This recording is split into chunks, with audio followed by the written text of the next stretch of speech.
Hey guys, tonight's story comes with flickering lanterns, paper walls, and a heavy dose of regret. We're slipping quietly into the red light districts of feudal Japan, where beauty, obedience, and exhaustion lived behind sliding doors. Forget the romanticized courtesan with silk fans and poetic admirers. The truth? You wouldn't last a single night. Not with the rules, the rituals, and the relentless demand to smile while quietly unravelling. Before we dive into the incense-scented nightmare, take a second to like this video and subscribe if you enjoy slowly decaying alongside obscure history. And tell me in the comments where you're listening from and whether you're horizontal yet. I like to imagine this channel as a quiet room where the whole world is pretending to sleep. Now dim the lights, settle into that blanket cocoon. Maybe turn on a fan to drown out the 21st century. And let's drift quietly into a past life you never asked for, where you're not a warrior or a noble, but something far more complicated. Congratulations! You work in a brothel, and it's feudal Japan. You blink awake beneath a threadbare silk sheet that smells faintly of mildew, makeup, and someone else's perfume. The pillow beneath your head is not a pillow at all, but a wooden block wrapped in faded cloth, designed to keep your hair, elaborate, lacquered, pinned like a miniature architectural wonder, intact through the night. Or what little night you got. Outside, the sun is barely cresting the tiled roofs of the pleasure district, and already your body aches like it's been performing rituals in a borrowed skeleton. You don't remember falling asleep. You rarely do. One moment it was another customer, another coy laugh, another poem whispered through rice wine breath. The next, your eyes closed. Not in peace, just in surrender. Welcome to Yoshiwara. You're not here because you chose to be. You're here because someone else did the choosing. Maybe your father fell into debt. Maybe your family had too many mouths to feed, and you had the misfortune of being born with clear skin and decent posture. Or maybe it was just bad luck. Something you're getting used to. Either way, you were sold, not dramatically. No ropes or shackles. Just an agreement on paper and a coin purse exchanging hands. Now, your name, your real one, is gone. You've been given a new name, something soft and floral and endlessly forgettable, like you're a seasonal product that needs rebranding. You're what the men here call a yujo, a woman of pleasure. But that word doesn't mean what you think it means. It's not about freedom or desire or even sin. It's about transactions.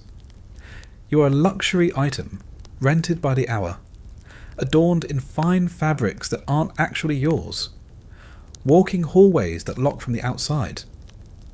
You sit up slowly. Your head is heavy with hair and obligation. The wooden pillow has left a harsh indent along your neck, like a warning. Stay still, stay perfect. Every movement reminds you that your body belongs to someone else today. It will belong to someone else tomorrow. It may never be entirely yours again. The room is dim, and you're grateful for that. Paper shoji screens filter the weak morning light into something almost kind, but the kindness ends there. The walls are thin, and you can already hear the rustling of the other girls waking up.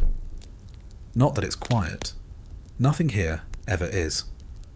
The brothel breathes like a living creature.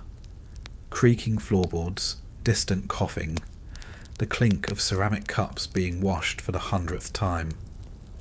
You can hear the okasan, the brothel matron, already shouting at someone in a tone that sounds sweet to outsiders, but carries knives inside it.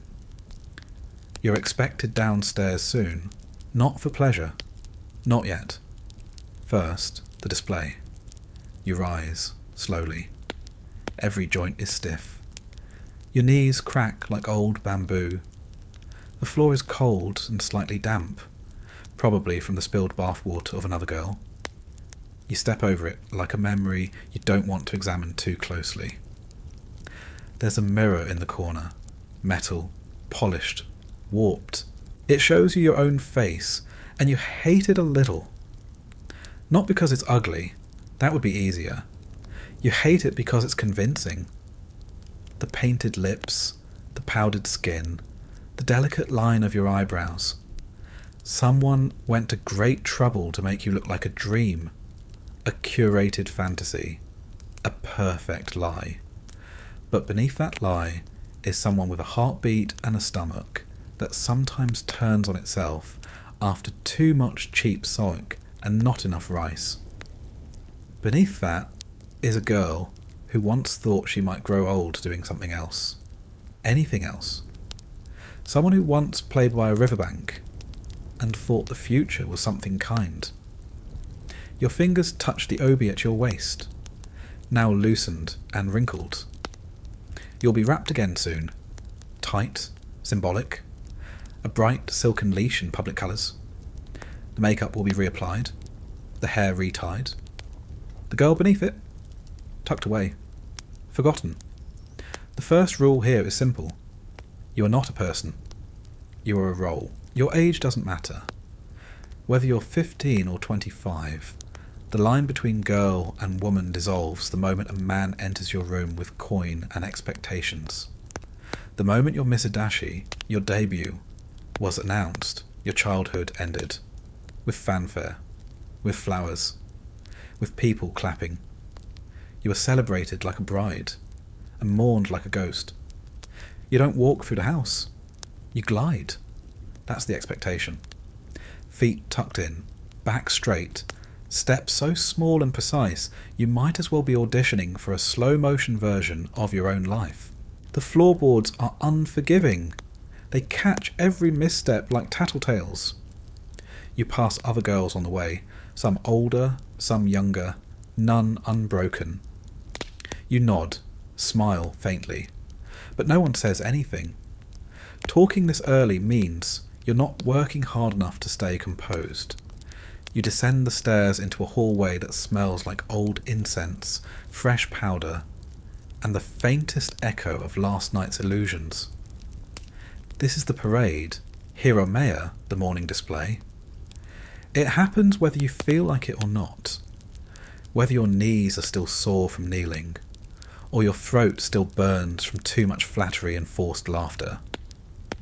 It doesn't matter. Your job is to be visible.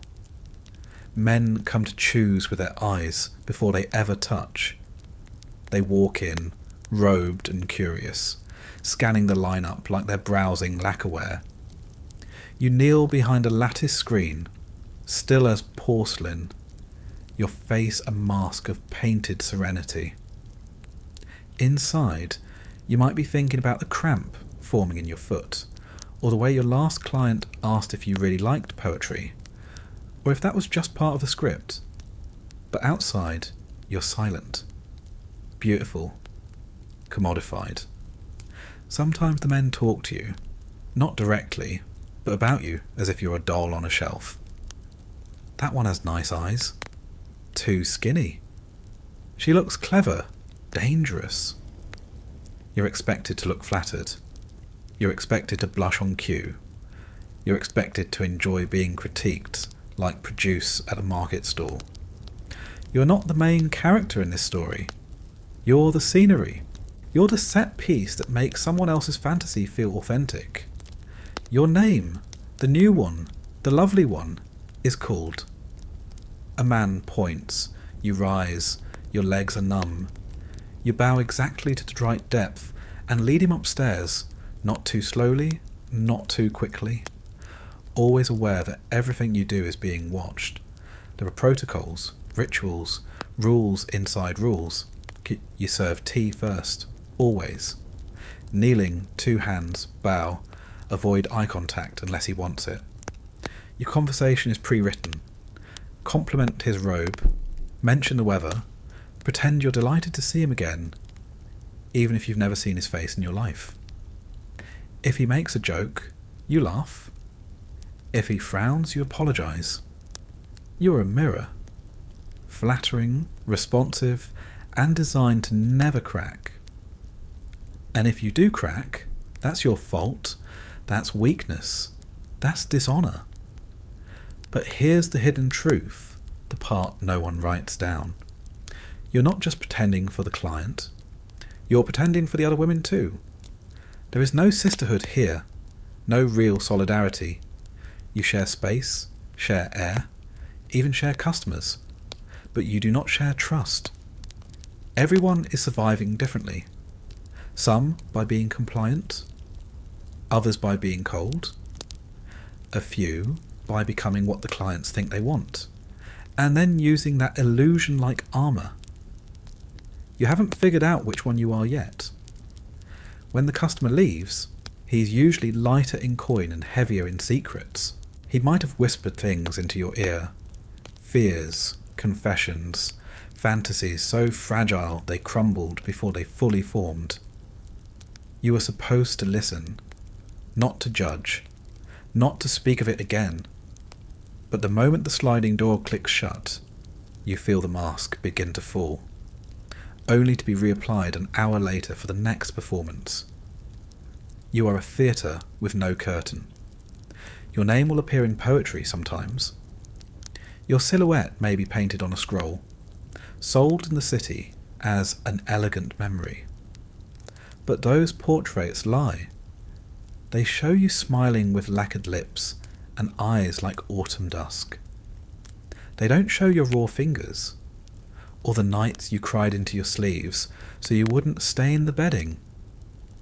They don't show you bleeding quietly during your moon days, wrapped in 3 layers of silk and shame. Or they show the character, never the cost. When you first arrived, you thought you might escape. That maybe if you worked hard, were obedient, someone would buy out your contract. A rich merchant.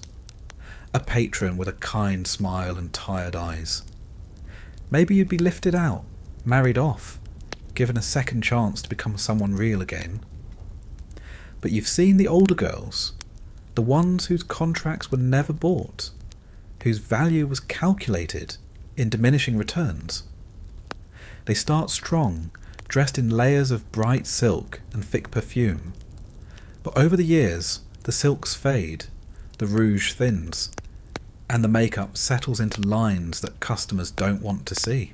You can see your own future sitting 3 cushions down, sipping tea in silence, waiting for a client who never comes anymore. The most expensive courtesans, the Oiran, are legends inside these walls. They're the only ones allowed to say no sometimes. The ones who can walk the street in broad daylight, followed by attendants, hair like sculptures, garments worth more than small farms. But even they are bound by the same rules underneath. Even they belong to the house. And you're not one of them. Not yet. Maybe never. You might climb. If you charm the right men, earn enough attention, obey perfectly. But promotion here doesn't mean freedom. It means more pressure, more eyes on you, more elaborate lies to memorize. The more valued you become, the more trapped you are. So you practice your smile. You trace your lips again in carmine red. You touch your hair ornaments as if they anchor you to this world. And you whisper your borrowed name to yourself in the mirror, just to make sure you remember which version of you needs to survive today. You remember being told once before this life that names are sacred. They hold your spirit, anchor you to the world. Here, that's not true. Names are rotated, recycled, stripped, and reassigned like lacquered teacups. If you leave, through purchase, retirement, or death, someone else will wear your name next week. No ceremony. Just a quiet substitution in the registry. Customers may not even notice, and you'll be a footnote in the memory of the house, if that. They'll still call out the name you once had, and a new girl will answer. She'll smile just like you did, maybe even wear the same perfume, and everything you were will vanish like incense smoke trailing off into the rafters. Even your handwriting is not your own. You practice calligraphy in the morning sometimes, when the customers are fewer, the air less thick with sake and sweat. You write poems you pretend are meant for clients, but are really just coded diary entries. You hide meaning between metaphors. No one notices. Or maybe they do and choose to look away. You remember when your handwriting was looser, more childlike. It bent around the page like a vine, unsure of where to grow. Now it's tight, controlled, every stroke deliberate, formal. It looks impressive, but it doesn't feel like you. You don't know if that's maturity or surrender. There's a tiny crack in the shoji screen next to your futon, just wide enough to let in a line of moonlight at night. You used to watch the sky through it. A sliver of freedom framed in silence. But even the stars seem tired here. You've started looking away.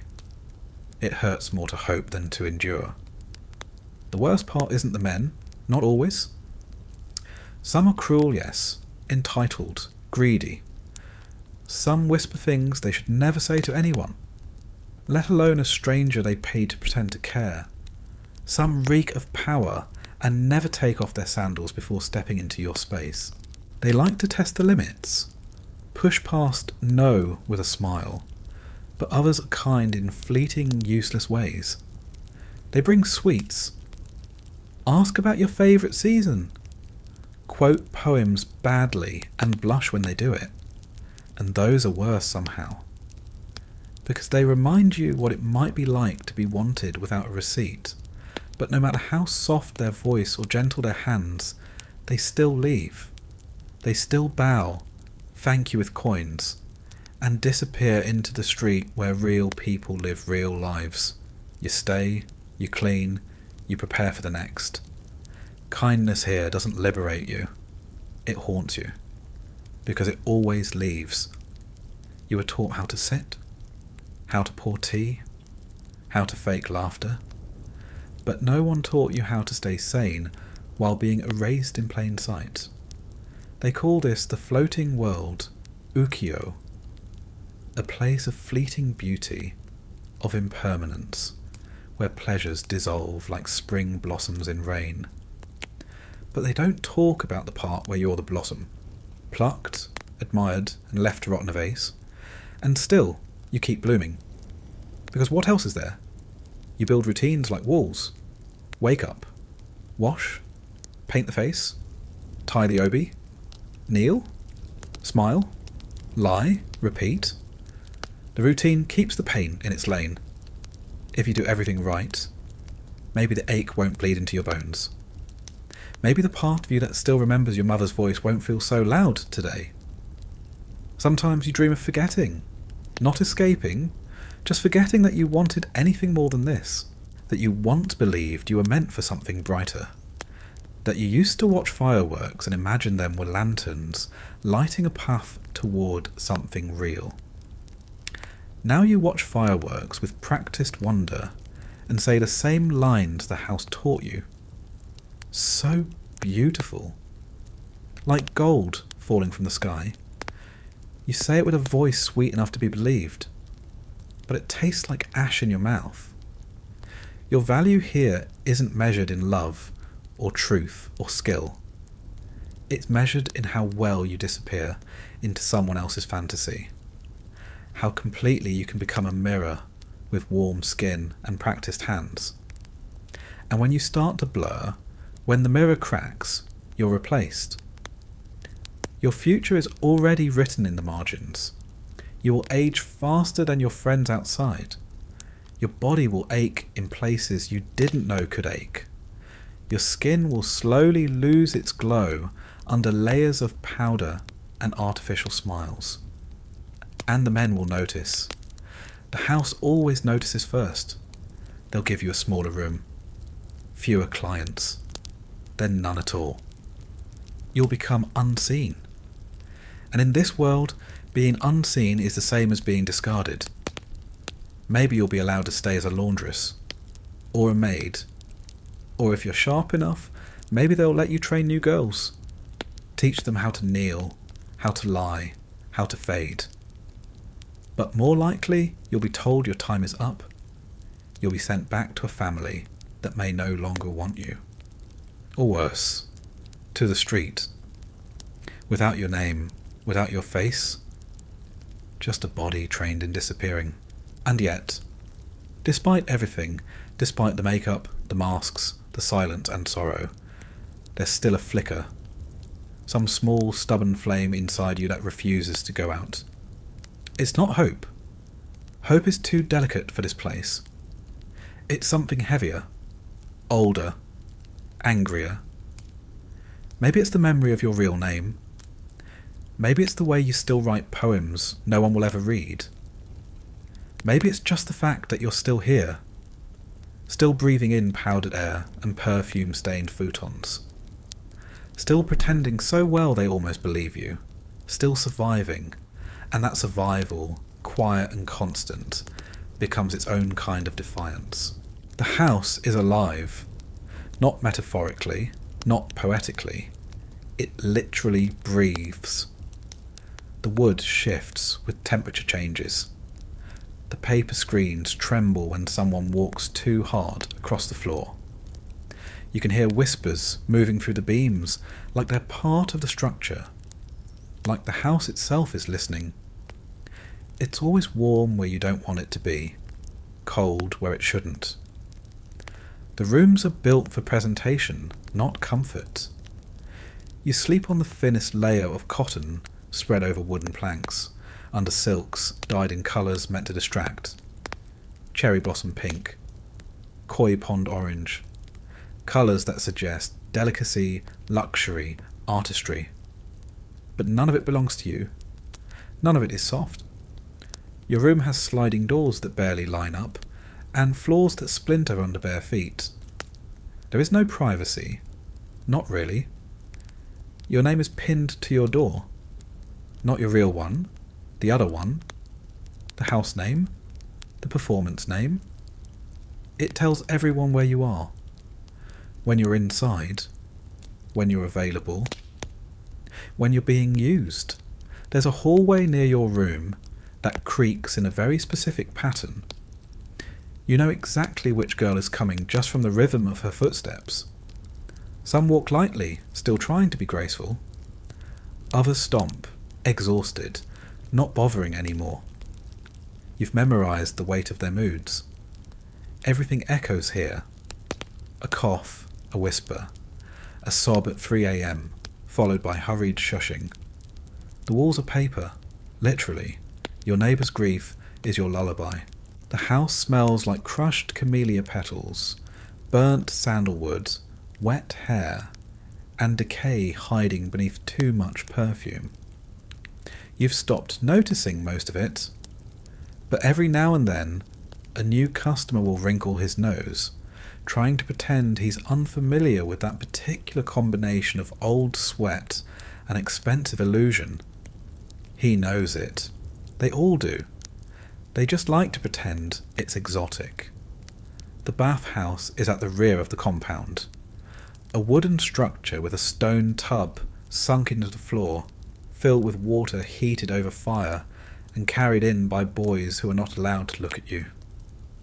They do, of course. Just quick glances. Curiosity is cheap and ungovernable. You bathe in front of the other women, steam rising in ghostly shapes, the water brown by the end. There's a ritual to it. Scrub, rinse, silence. No one speaks unless they have to. Words feel heavier when you're naked in front of people who already know too much about your body. Some of them are barely more than girls, hair still soft and skin still untouched by years of makeup and repetition. Others are veterans, their expressions so practiced they look serene, even while scrubbing off a night they can't forget. You don't bathe for cleanliness. You bathe to erase, to reset the body, to remove the smell of the last man who paid to inhale your breath like it was incense. You bathe to make yourself a blank canvas again. And outside the bathhouse, the garden waits. It's tiny. A few bonsai trees, a patch of moss, maybe a stone lantern. It's the kind of garden people write poems about, but never live near. Customers see it and say things like, "So peaceful," while standing 3 feet from a woman whose ribs they bruised an hour earlier. The garden doesn't care. It's beautiful and indifferent, a living metaphor for the house itself. Sometimes, when no one's watching, you sit by the garden. You don't meditate. That's a luxury. You just sit. Let your spine collapse a little. Let your hands fall into your lap without arranging them. For one breath, you allow your body to be nothing. Not posture, not performance. Just a body. Then someone calls your name, and you return to the world of lanterns and makeup. At night, the house glows. Lanterns are lit outside, their paper sides painted with gentle scenes. Plum blossoms, cranes, moonlit waves. The customers like the aesthetic. It softens what they're about to do. It makes everything feel refined, cultured. Inside, the girls line the hall like flowers pressed into a book, their hair adorned with kanzashi pins and lacquered combs, their kimonos stiff with layers, heavy with embroidery, their steps small and deliberate. It's an art form, this procession, a performance of availability.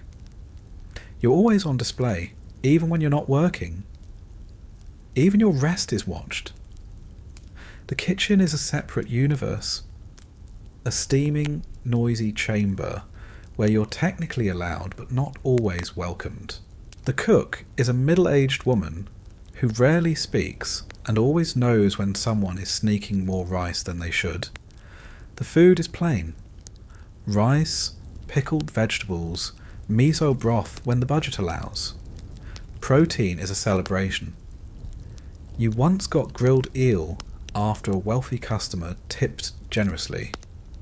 You cried while eating it, not because it was delicious, but because for a moment your body remembered pleasure could come from something other than pretending.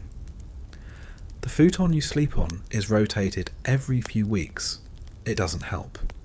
It smells like everyone who's ever used it. A catalogue of nights. A museum of regret. Sometimes you find a strand of hair that's not yours, and you pretend it's from a past version of yourself, someone who got out. The house has rules, so many rules.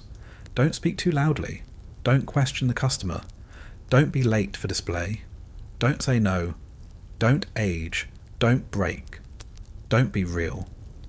Every rule is painted in layers so subtle you barely notice them until you've broken one. Then the punishments come. Silent at first. Your name is placed lower on the display list. You're given the worst futon, the least generous client. Then the more public forms. Being scolded in front of the others, sent to the matron for correction. And always, the threat behind the rules, you are replaceable. Even if you're the favourite today, tomorrow a new girl might arrive. Younger, prettier, less tired. She'll smile with teeth that haven't been ground down by years of forced laughter. And she will stand behind the same screen you did, bathed in the same red lantern glow, and someone will point at her and say, "That one." And that will be the beginning of your ending.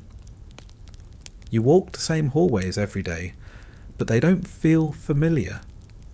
They feel like a loop, a maze designed by someone who thinks pain is character development. You learn the knots in the floor, the drafts in the paper walls, The exact angle of the light when the sun hits the east window and makes everything look like a memory. Even the light is performative here. You once had a room that faced the garden. It was an accident, a scheduling error. You only had it for 1 week, and you spent every night staring out into the moss and rocks, imagining what it might feel like to live near beauty instead of inside it. But that room was reassigned. Your window now faces the wall of another brothel. Sometimes, at night, you hear laughter from that house. A different kind of laughter, less rehearsed. It might be a lie too. But it's not your lie, so it sounds real. The house is clean, always clean. Not for you, for them.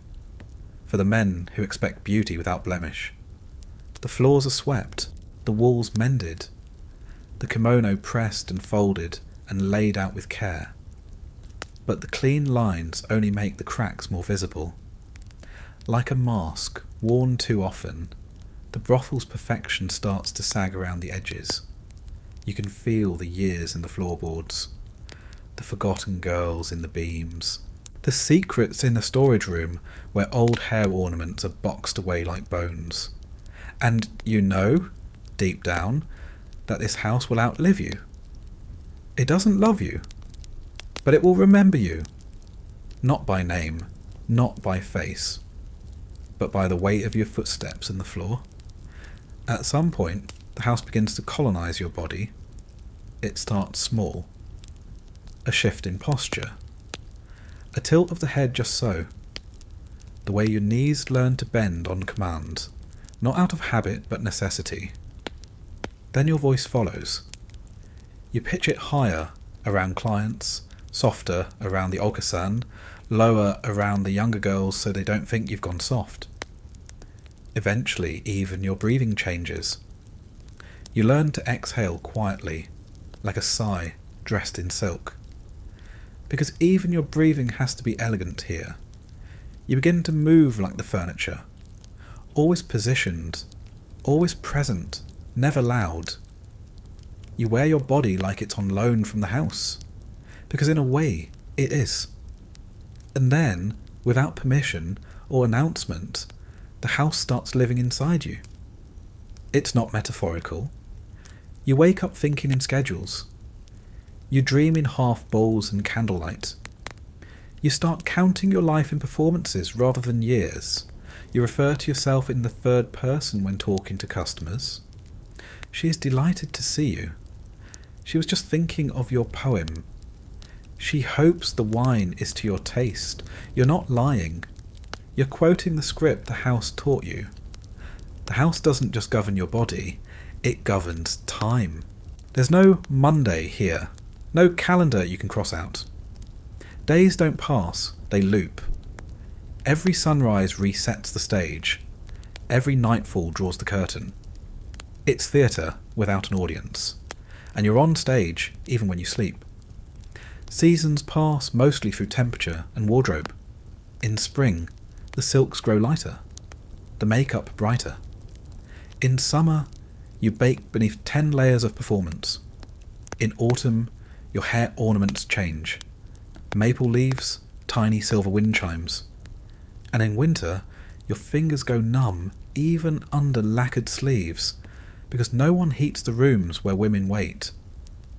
Only the men's rooms get the charcoal brazier. You are not part of nature. You are part of presentation. When it snows, the garden looks beautiful. The moss becomes a blank canvas. Footprints look like brushstrokes. Customers sigh and talk about impermanence. You smile and agree. Yes, the snow reminds us that beauty is fleeting. You say it like a line from a play. You say it while your teeth chatter beneath the rouge. You say it while wondering if you'll get extra sack tonight, just to feel warm enough to sleep. But you've learned not to expect comfort. The house gives you survival, nothing more.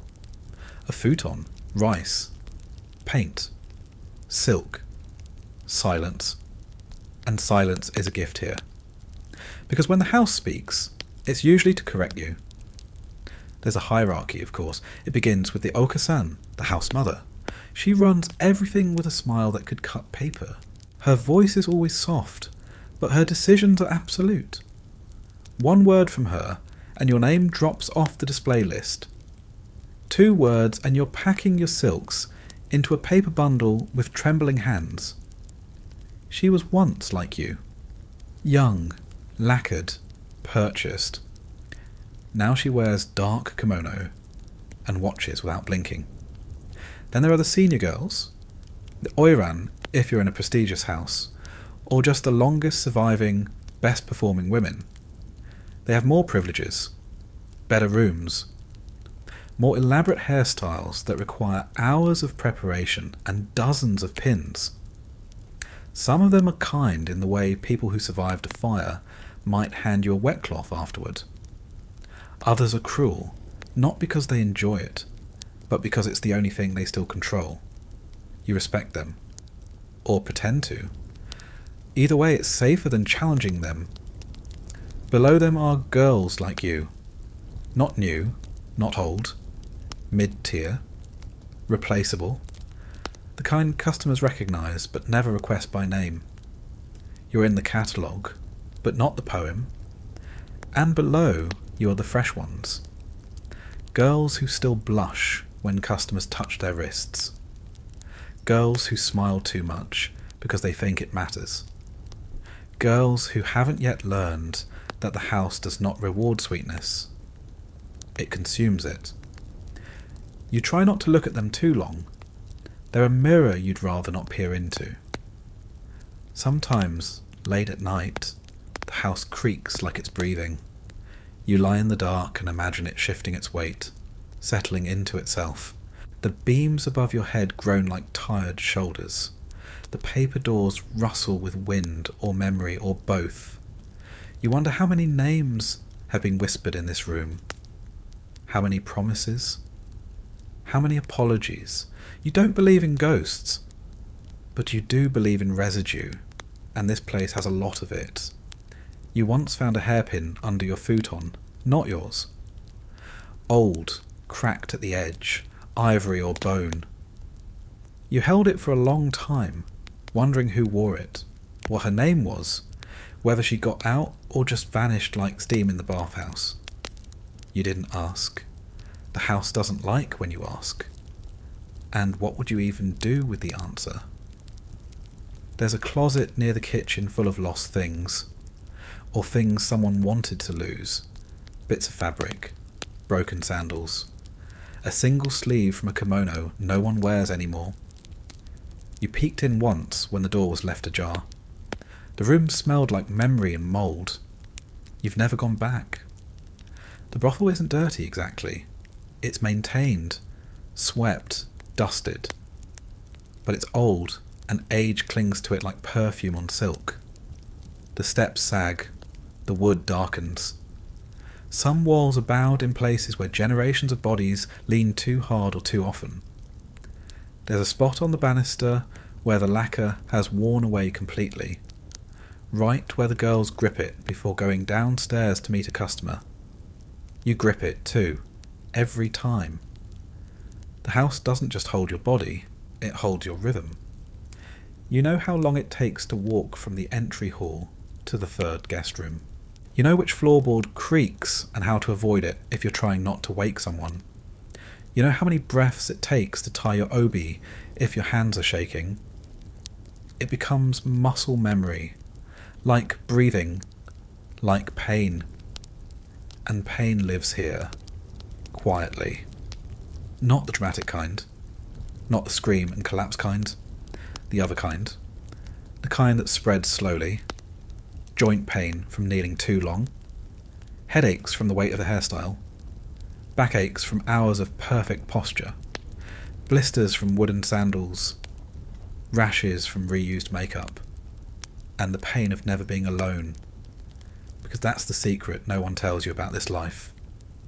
You're never alone, not really. There's always someone nearby, a matron, a client, a younger girl looking to rise in rank. You dress in front of others, bathe in front of others, cry into your sleeve quietly so others won't think you're weak. And even when the room is empty, the house is still watching, listening, judging. But the worst room, the one you dread, is the consultation room. That's where your future gets decided.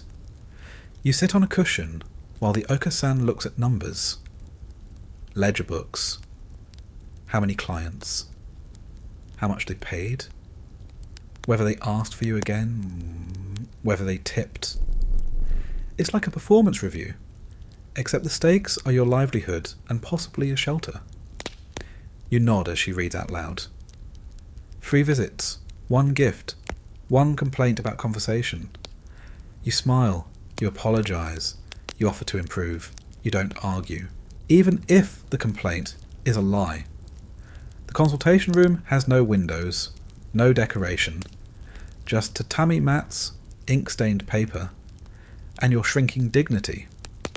You bow at the end. You thank her for the feedback. You leave knowing exactly how close you are to being replaced.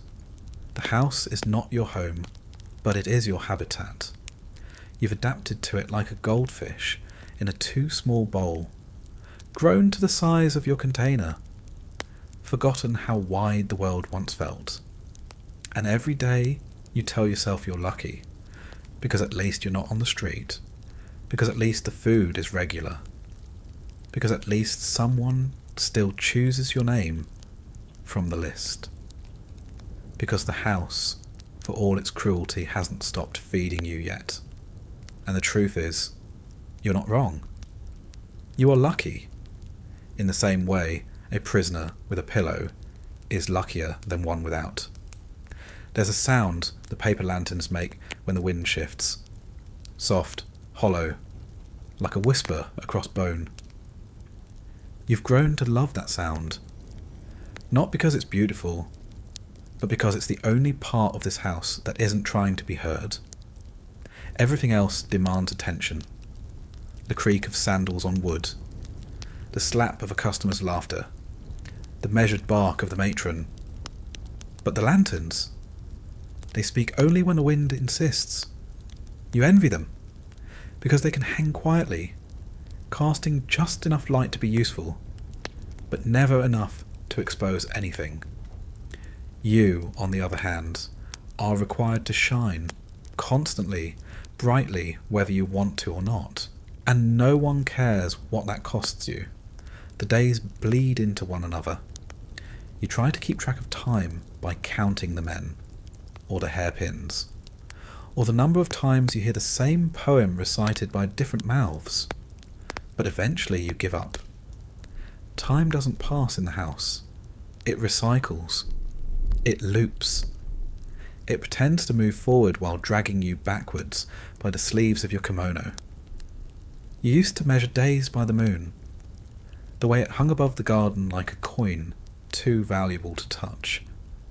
You'd steal glances at it through the shoji screen, trying to guess the phase. Waning? Waxing? Full? But after a while you couldn't tell anymore. The light was always filtered, always interrupted by the bars of your room. Even the sky had to be seen through the house's permission. There's a word in Japanese, mono no aware. It means a sensitivity to the ephemeral, the gentle sadness of things passing. It's a beautiful idea, poetic and fragile, the kind of philosophy your customers like to quote when they drink too much and start weeping about their lost youth. But here, inside the brothel, mono no aware isn't gentle. It's not fragile. It's a lead weight wrapped in ribbon, because you are the ephemeral thing. You're the cherry blossom that falls too early, the poem that goes unread, the night that ends before anyone notices it started, and you're painfully aware of it. Your environment doesn't just shape you, it traps you inside yourself. Even the mirrors lie. The small bronze one on your dressing stand is warped just enough to flatter, just enough to hide the unevenness under your makeup. You stare at it every night, touching your face like maybe you'll find the version of yourself you started with. She's not there. What's left is a collection of practiced gestures and accidental scars. Your left wrist has a faint burn from spilled tea. Your right heel has a callus the shape of your sandal strap. Your thighs are bruised in places no one talks about. And the worst part, you stopped noticing. The body adjusts to what the mind won't process. Your sleep schedule is artificial. The house tells you when to wake, when to rest. There are no weekends, no holidays, only holy days, and even those are filled with rituals that serve the customers more than the gods. Sometimes you're granted a yasumi, a rest day, but it's not real rest. You still stay in the house. You still wear light makeup in case someone important arrives. You still rehearse smiles in the mirror out of habit, and you still feel watched. Because you always are. Even when no one is around, the walls remember you. The silence feels expectant. You sit by yourself, and the floor groans in that familiar, disapproving way, like it's tired of holding you up. Even your solitude feels rented. You've seen girls break under it. Slowly, then all at once. A forgotten line during a tea ceremony. A sudden outburst of laughter too loud, too real. A refusal to see a certain client, and just like that, their names slide off the schedule. Their rooms are reassigned. Their futures collapse into rumour. No one speaks of them directly. It's bad luck. But you remember. There was one girl who used to hum in the bathhouse. Always the same melody, low and soft and a little sad, like she was singing to someone who might hear her in the next room. You started humming it too, without realising. Then she was gone. No explanation. One night she was lining up with you, hair pinned, smile ready. The next morning her name tag was gone from the wall. Her futon rolled up, her scent already fading from the cushions. You still hum the tune sometimes, alone, when no one's listening. It makes you feel like someone is. Some nights, you think about the world beyond the house, not in grand, adventurous terms, just in tiny, ridiculous images. A market stall where no one's performing. A field without footprints. A meal you cook yourself, badly, without ceremony. You wonder if your voice would sound different out there. Less delicate, less careful.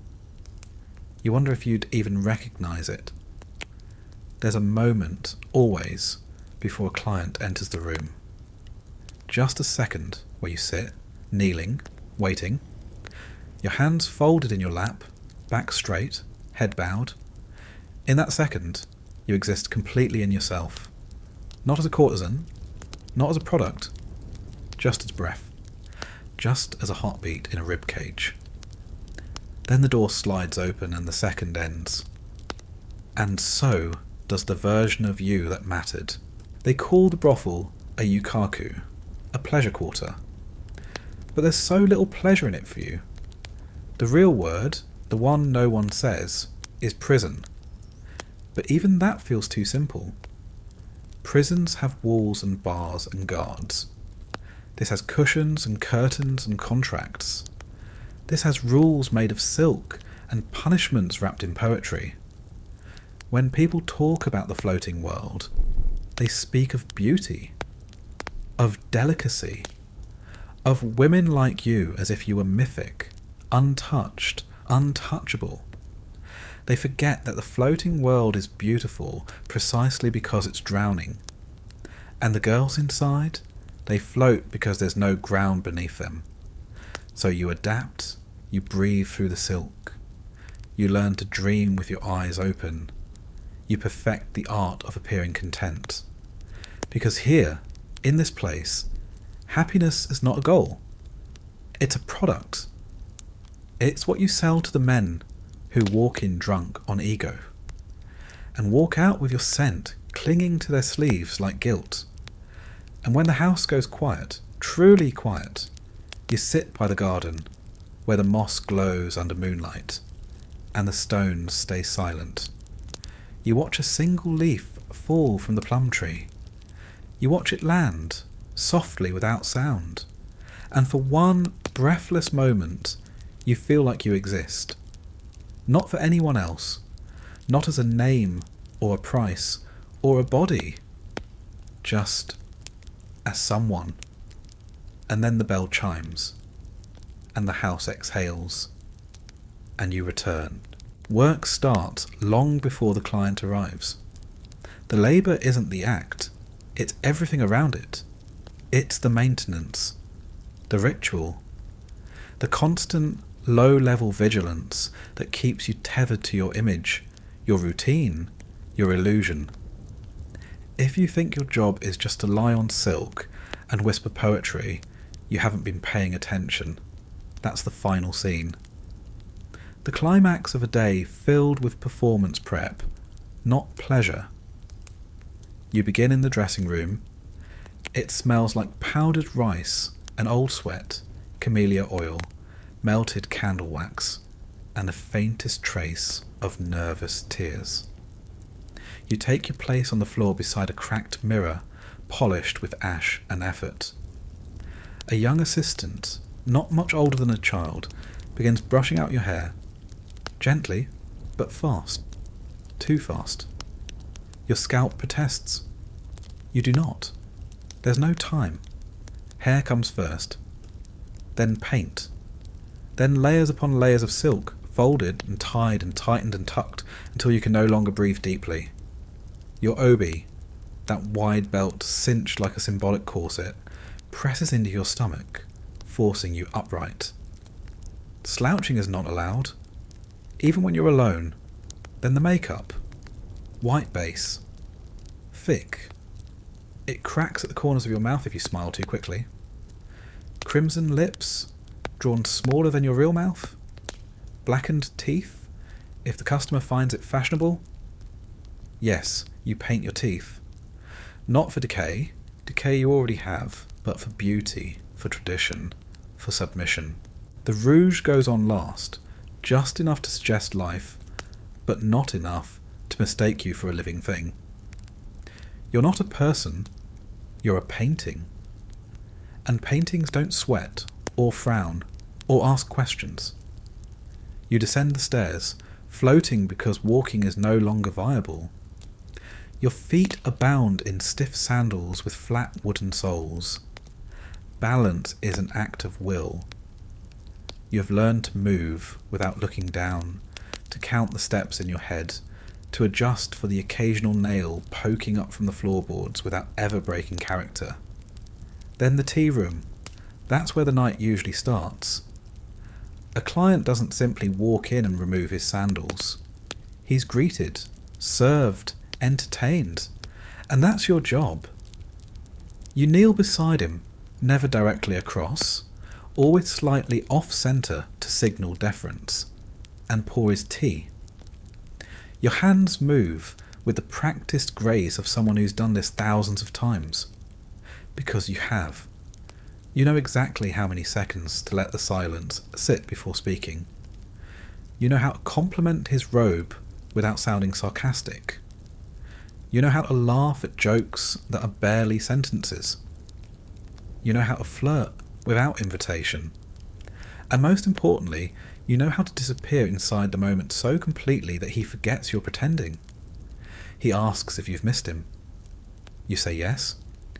He offers a gift, a fan, a sash, a tiny poem he didn't write. You accept it with a smile. You're trained to accept everything like it's the first gift you've ever received. Surprise, joy, grace, all scripted. And yet none of this counts as work to him. This is foreplay.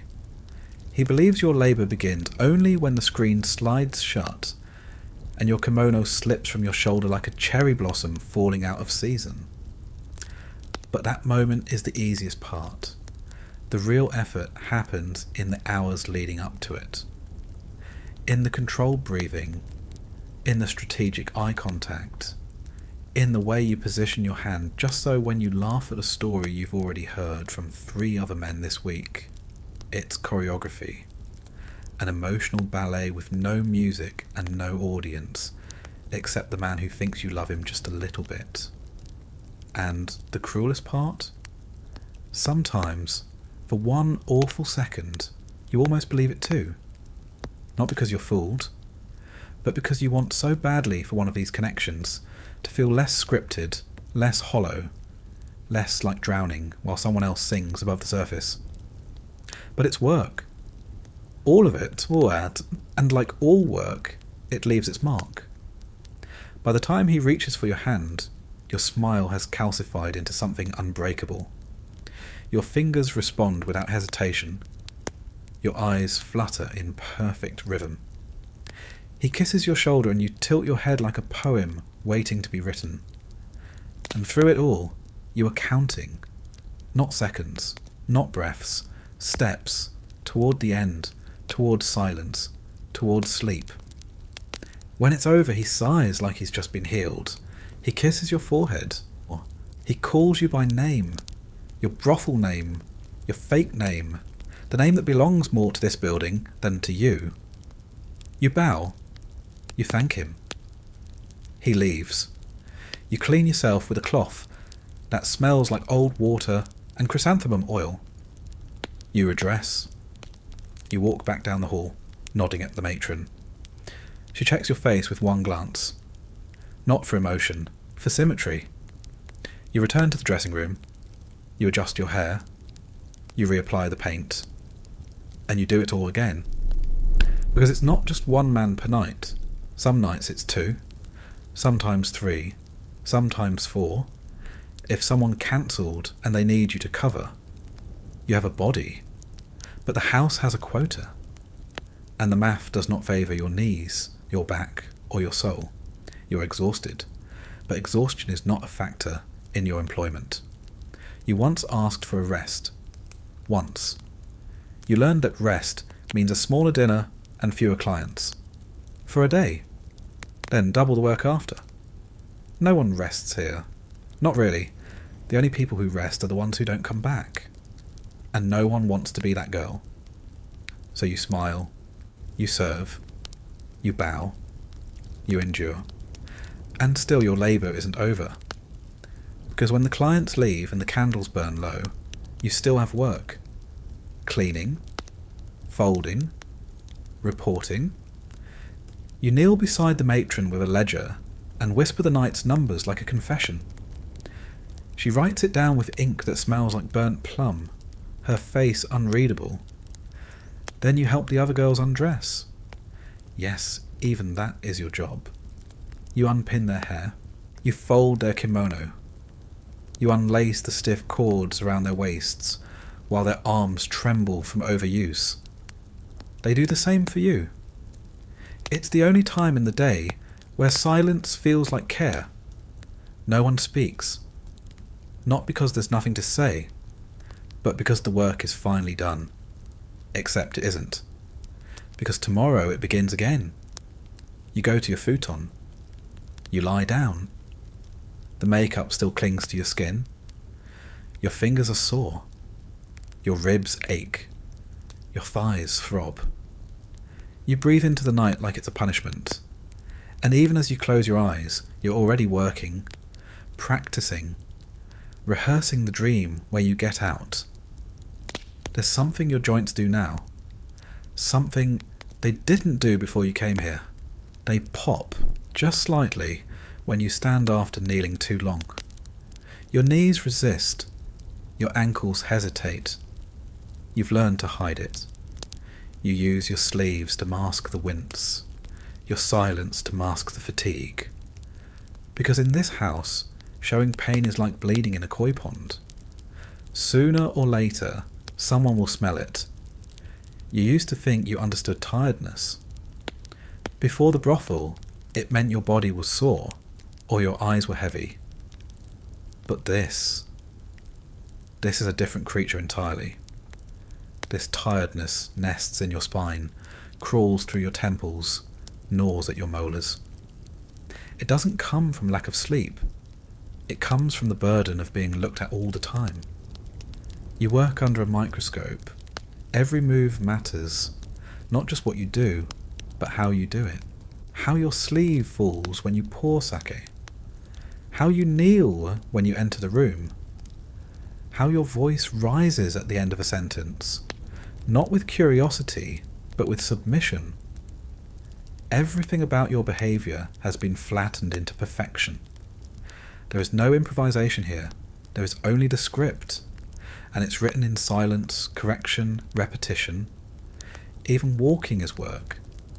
Those elegant, gliding steps, they don't come naturally. You've had to retrain your entire body to float. Your toes are bruised, your calves are tight. Your sandals leave red indentations that never fully fade, and when you finally take them off at night, your feet twitch like they're still walking. The customers think you're graceful. They say things like, "You move like a willow tree." You smile and thank them. You do not tell them that your thighs are cramping beneath the silk, or that you can't feel your smallest toe anymore. Then there's the voice. You speak in the onakotoba, the woman's language. Polite, lilting, carefully restrained. It's not your real voice. It's not the one you used as a child when you played in the mud or screamed in the fields. That voice is gone. You gave it up when you learned that too much volume made you unappealing. Here, words must be slow, sweet, deliberate. You're expected to respond to everything like it's a gift. Even insults. Even commands. Especially commands. You've learned how to deflect, how to flatter, how to pivot from discomfort into charm. It's not that different from dodging a blade, really. One wrong step, and you bleed. So you learn to dance with danger, to make your discomfort invisible. And if something happens, something physical, something sharp, something violating, you smile through it. You twist the pain into a joke, a gesture, a sigh. The house doesn't want drama. It wants service. It wants continuity. There is no reporting a bad customer. There is only managing him better next time. Sometimes it feels like you're made of mirrors. Every part of you reflecting someone else's desire, someone else's fantasy, someone else's idea of what you should be. But mirrors don't heal, they just crack. You're not allowed to crack. So you keep performing. You learn to pace yourself, to ration your emotions. Don't laugh too much early in the evening. It leaves you empty by midnight. Don't get too invested in a regular client. He'll vanish the moment your novelty fades. Don't eat too fast. Vomiting in a kimono is a nightmare. You develop tricks. Tea instead of sake. Small sips. Wet your lips, don't swallow. The men think you're drinking with them. You're not. You can't afford to. Not just because of your liver, but because alcohol dulls your ability to perform. And you are always performing. The worst clients aren't always the violent ones. Sometimes they're the ones who ask questions. What's your real name? Do you like this work? Do you ever want to leave? They ask it like they're being profound, like they've unlocked something intimate, but they haven't. They're just poking at wounds they can't see, like children pressing bruises to see what colour they'll turn. And you? You answer like always. A laugh, a coy glance, a lie wrapped in poetry. Because the truth doesn't fit in this room. The truth is, you are tired in ways no bath can cleanse. You are touched out, flattered out, smiled out. Your hands hurt. Your lips are dry. Your soul feels like a lantern that's been burning too long and is starting to charter paper. But you keep going. Because the alternative isn't freedom. It's collapse. Girls who stop performing don't ascend. They vanish.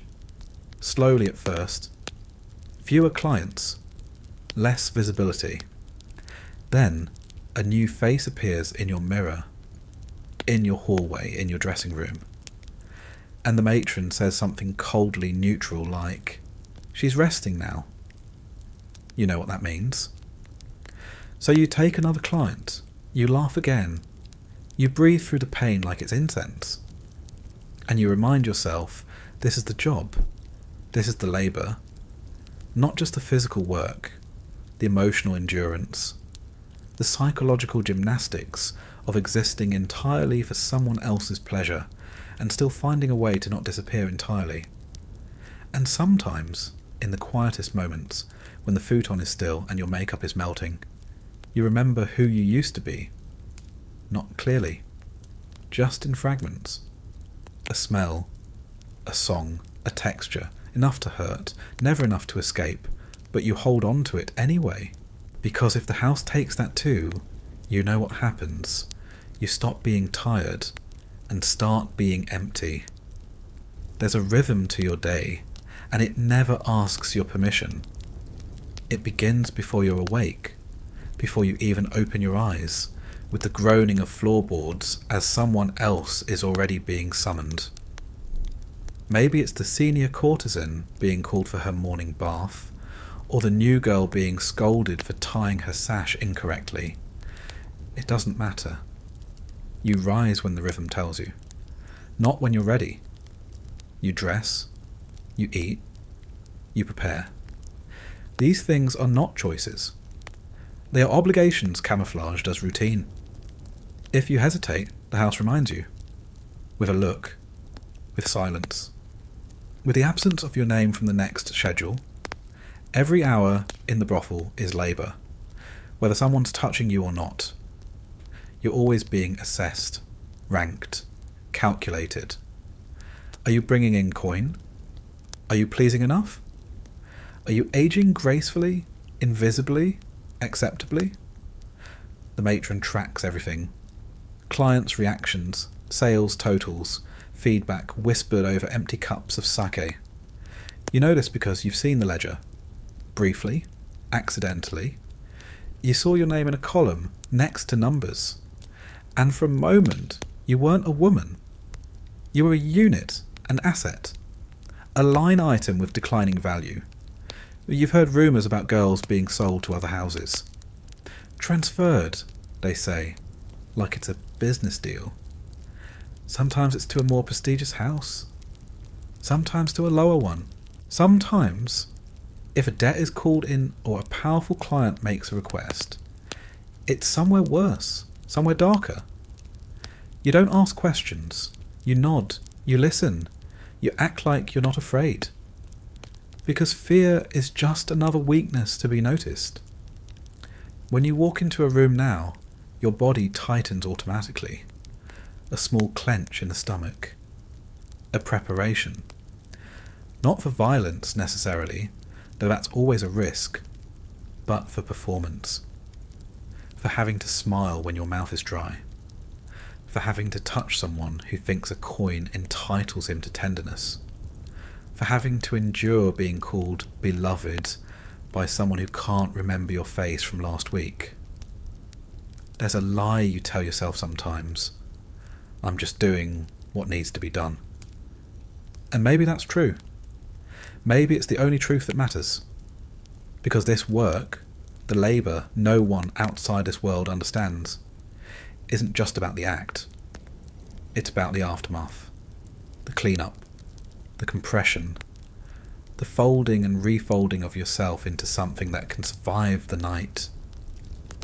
You've gotten good at disappearing after, at washing your body like it isn't yours, at drinking tea in silence, breathing deeply through the ache in your hips, the pressure behind your eyes, the soreness that lives somewhere between your ribs and your name. Some clients linger. They talk. They cry. They try to make you feel like they're different, like they see you. That's worse than the ones who just pay and leave, because it dangles the illusion of connection like a lantern above a pit. You smile, you nod, you agree with their stories. You feign concern. You pretend to remember their children's names. And when they finally go, you sit still in the room for a long time, trying to remember where your own voice went. Because you didn't speak for yourself. You spoke as her. The woman they wanted you to be. The work follows you even when you're off duty, if such a thing exists. Walking through the hall, your posture remains perfect. Sitting in the dressing room, your legs are always arranged just so. You even sleep carefully now. You don't turn in your futon like you used to. You lie still, on your side, hair carefully pinned, just in case, because someone might knock, because someone might open the door, because someone might expect you to perform at any moment, and you cannot afford to be unready. And when sleep does come, it's thin, restless, more like drifting than sleeping. Your dreams are not dreams anymore. They're replays, edits, unfoldings of the day you just survived, stretched into strange shapes. You wake up unsure whether what you remember actually happened, or if it's just your body crying out in metaphor. Your fingers ache constantly now, from folding fabric, from tying knots, from writing thank you notes to men who wouldn't recognise your face in daylight. You sign them with brush and ink, each stroke precise, elegant, another performance. Another piece of labour passed off as grace. You've been told that if you're very good, very lucky, you might eventually buy back your contract, that a rich client may decide you're worth saving, that you might leave the brothel with a parcel of silk, a memory, and your head held high. But that doesn't happen. Not really. The girls who leave are rarely better off. They're married sometimes to men who see them as broken, used, or they become assistants, maids, ghost-like figures in other brothels, reminders of what's waiting when beauty fades, or they vanish entirely. You stopped believing in rescue a long time ago. What you believe in now is repetition. You believe in how the fabric folds, how the hair is combed, how the steps are counted between rooms. You believe in the small details because they are the only things you control. And that's labour too, not glamorous, not profitable, not recorded in the ledgers, but vital. The labour of staying intact, the labour of not weeping during the tea ceremony, the labour of catching your breath between appointments without anyone noticing, the labour of being chosen, touched, used, and then rising again like a puppet with a spine made of string and memory. You watch your own reflection sometimes and wonder who will outlast who. Will you survive the house? Or will the house survive inside you? Some days you think you can feel it settling behind your eyes, in the base of your neck, in the soft meat of your calves. It hums there, a quiet, constant noise, not malevolent, just expectant, like it's waiting for you to finally forget the difference between working and being. You know girls who've forgotten. Their voices change, their eyes don't focus. They smile even when no one's there. They begin to refer to themselves only in third person, not for performance, but because the first person no longer fits. You're afraid of becoming one of them, but you're also afraid you already have. And still, you rise. Because that's the job. You get up, you wash, you paint the face, you wrap the body, you step into the night, and you work. There is always someone above you. That's the first truth you learn in the house. Not whispered, not taught, just baked into every glance, every gesture, every bowed head. The hierarchy isn't spoken aloud most days because it doesn't have to be. It's visible, lived, enforced by who walks where, who eats what, who gets the silk comb, and who gets the one with splinters. The highest tier in the brothel is the oiran, the elite courtesan. She is silk on silk, layers so heavy they look like armour, hair like lacquered sculpture. She walks in procession through the street, slow as ceremony, flanked by child attendants and followed by customers who would gamble their names just to touch the hem of her sleeve. To the world, she is glamour incarnate. To the brothel, she is profit. And to you, she's a warning, because you know what she costs. How her skin must ache from the weight of the ornaments. How her lips must bleed beneath that perfect red curve. How she has smiled through 50 different kinds of sorrow before she even steps out into the street. You envy her power, and you fear it too. She is watched more than anyone else. She belongs more to the house than anyone else. Below her is the second tier. Senior girls. Long-serving. Reliable. Not glamorous, not flashy. These are the women who never get mentioned in songs, but keep the house running.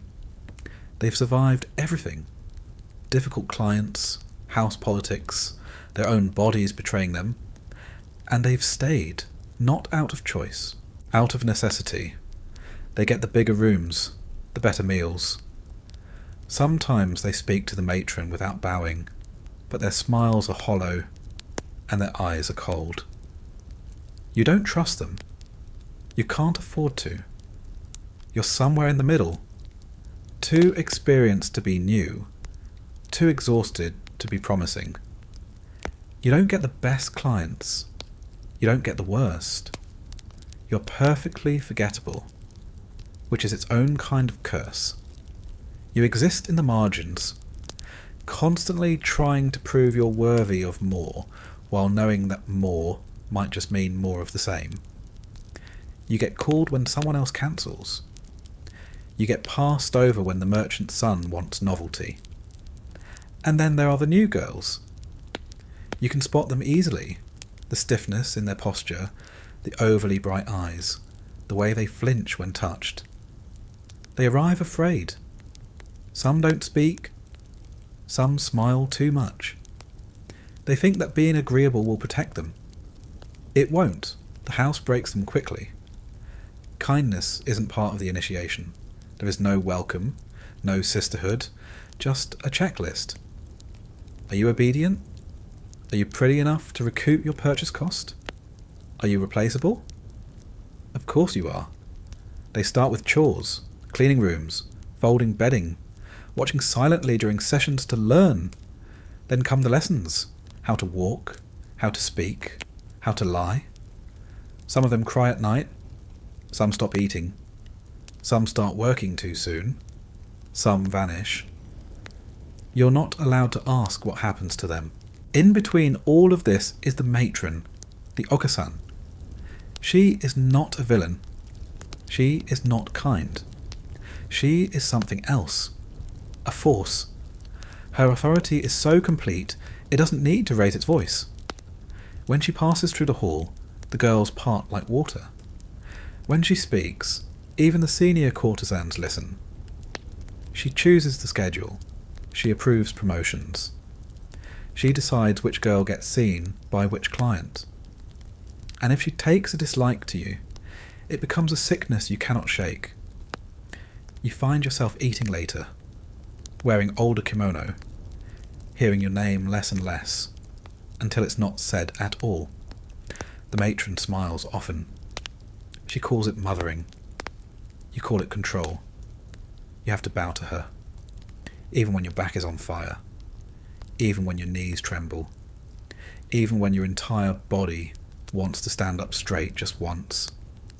You bow because the house has no room for pride, or rather, it does, but it belongs to someone else. The hierarchy extends beyond the women, of course. Even among the clients, there is rank. A rich merchant is treated differently than a low-ranking samurai. A loyal regular is given more time than a first-timer with too many questions. There are protocols for how to receive them, how to pour their tea, how many compliments they expect before they even sit down. Some men want to be praised. Others want to be teased. Some want to be ignored until they beg for attention. And you must know each type. You must categorize them in your mind like insects. Don't confuse the moth with the beetle. They sting differently. And if you get it wrong, if you flatter a man who wants to be challenged, or act clever with someone who wants obedience, you'll hear about it. From the client, from the matron, from the hierarchy itself, in the form of fewer bookings, longer hours, colder glances. But the worst part isn't being ignored. It's being pitied. Pity from a client feels like a slap wrapped in velvet. He might look at you after and say, "You're better than this." He thinks he's being noble. He doesn't know he's twisting the knife. You smile. You thank him. You wipe the tear that you pretend is from the incense smoke. Because the brothel has no room for pity. Especially not your own. There's a ceremony the house does once a year for the new girls. Their debut. They dress in layers of ceremonial silk. They walk slowly through the district, attended by children and musicians. Onlookers cheer. Clients bid. It's called Misadashi, the showing. But to you, it's something else entirely. It's a funeral in reverse. The girl isn't being mourned. She's being sold. She smiles as she walks, and the house collects its coin. You watch it happen and feel the invisible chain tighten around your own neck. Not out of jealousy. Not even out of sadness, out of understanding. You were her, and one day she'll be you. The house teaches you to compete before it teaches you to breathe. Not openly, of course. That would ruin the aesthetic. Everything here is subtle, refined, beautiful. But beneath the soft spoken greetings and elegant bows is a silent war. You're always being measured. And more importantly, you're always being compared. Who got the most clients this week? Who received the most gifts? Whose name was requested by that high-ranking retainer from Edo? Whose makeup stayed perfect even after 2 hours of performance? You never ask these questions out loud. You just learn to read the answers in the way someone walks, in how quickly they're summoned, in the tightness around their smiles when your name comes up too often. Even friendships are competitive here. You might braid another girl's hair and help her tie her obi, but you're still silently calculating how many clients she's had this week. You're still wondering if her new comb was a gift or a reward. You're still weighing her against yourself like you're both produce at the same market stall. And the house encourages it. They post the names. Every week, the names of the top earners are written in beautiful brushstrokes and pinned to a wooden board near the front of the building, where every girl sees it, and every customer too. It's presented as motivation, as honour, but it feels like a leaderboard in a game where your own body is the currency, and your spirit is the prize. If your name is near the top, you feel a sick surge of relief. Not pride. Never pride. That's too dangerous. Just relief.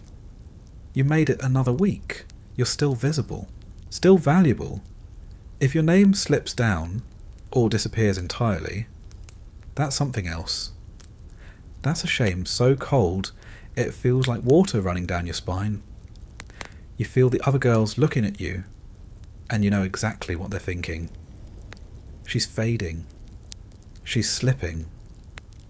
She's one bad week away from becoming a cautionary tale. The humiliation isn't just public, it's also practiced. There's a tradition in some houses called the silent walk. If you displease a client or disobey the matron, you're made to walk the corridor from the front of the house to the bathhouse, without speaking, without eye contact, with nothing but your shame and your clogs clicking against the wood. Everyone watches. No one says a word. It's not about punishment, it's about performance. A morality play designed to remind everyone else what happens when you step out of line. A girl did it last month. You remember her face, tight, pale, furious. You remember how she held her chin up until the last 5 steps, and then it crumbled. Her shoulders folded in. Her steps slowed, and the house won. The house always wins. Even praise is political. When the matron says, "You've improved," she doesn't mean you're good. She means you've finally stopped being a problem.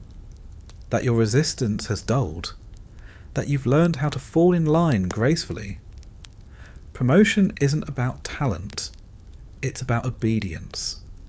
And yet, everyone dreams of moving up. Of becoming one of the top courtesans. Of having their pick of clients. Of walking the street in full procession, with musicians and children trailing behind like petals in the wind. But promotions come with a price. The Oiran may have status, but she is the most imprisoned of you all. Her movements are choreographed to the second. Her nights are longer. Her body is more scrutinized, and she has no right to refuse. No one talks about that part.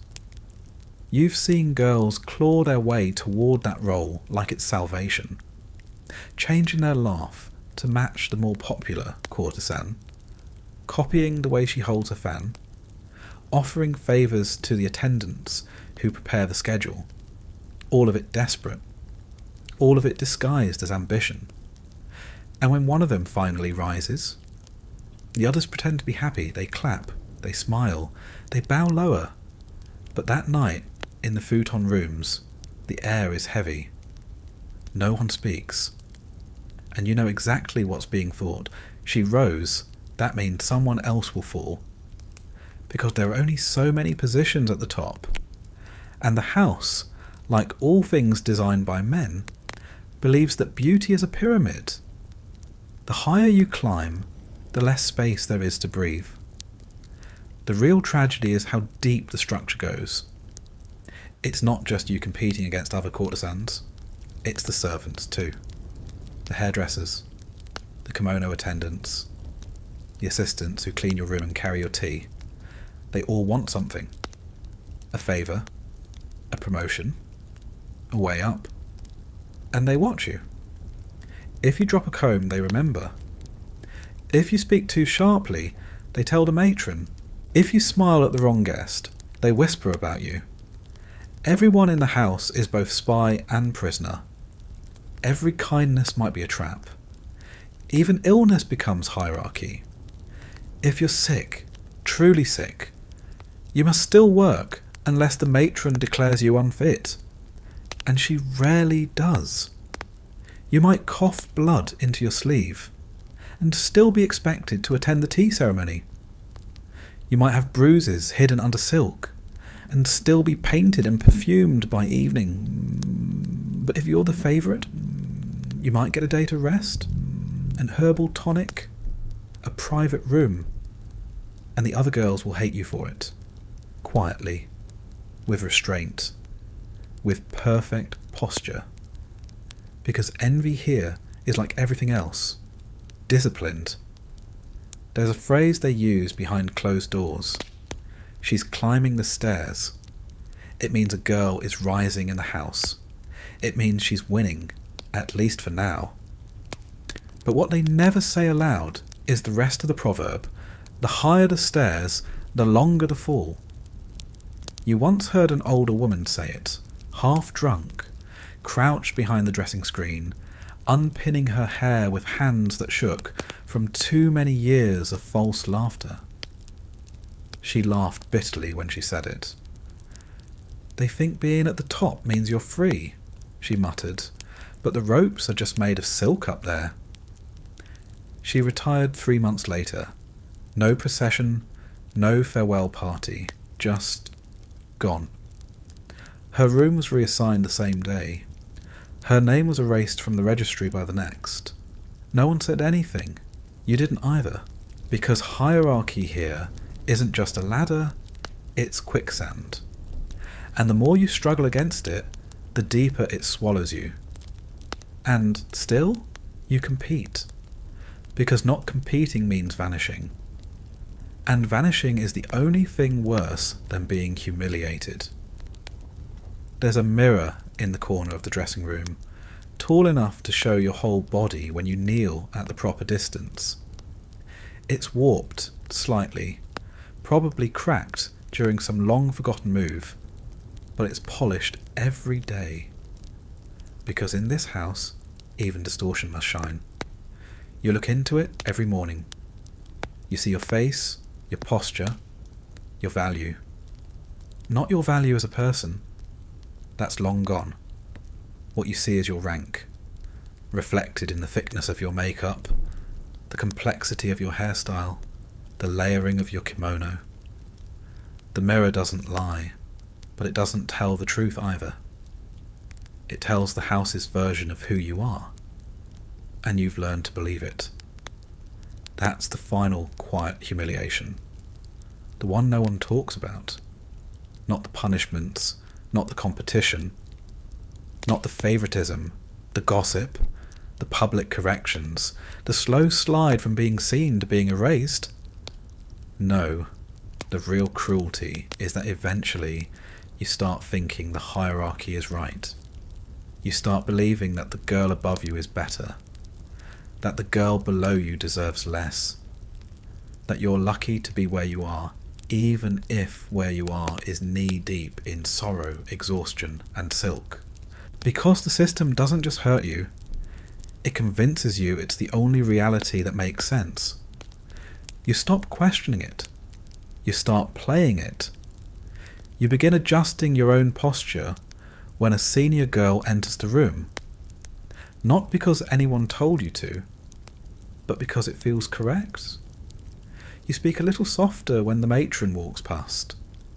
You bow slightly deeper to a customer who gave you a gift last month, even if you hated the way he smelled.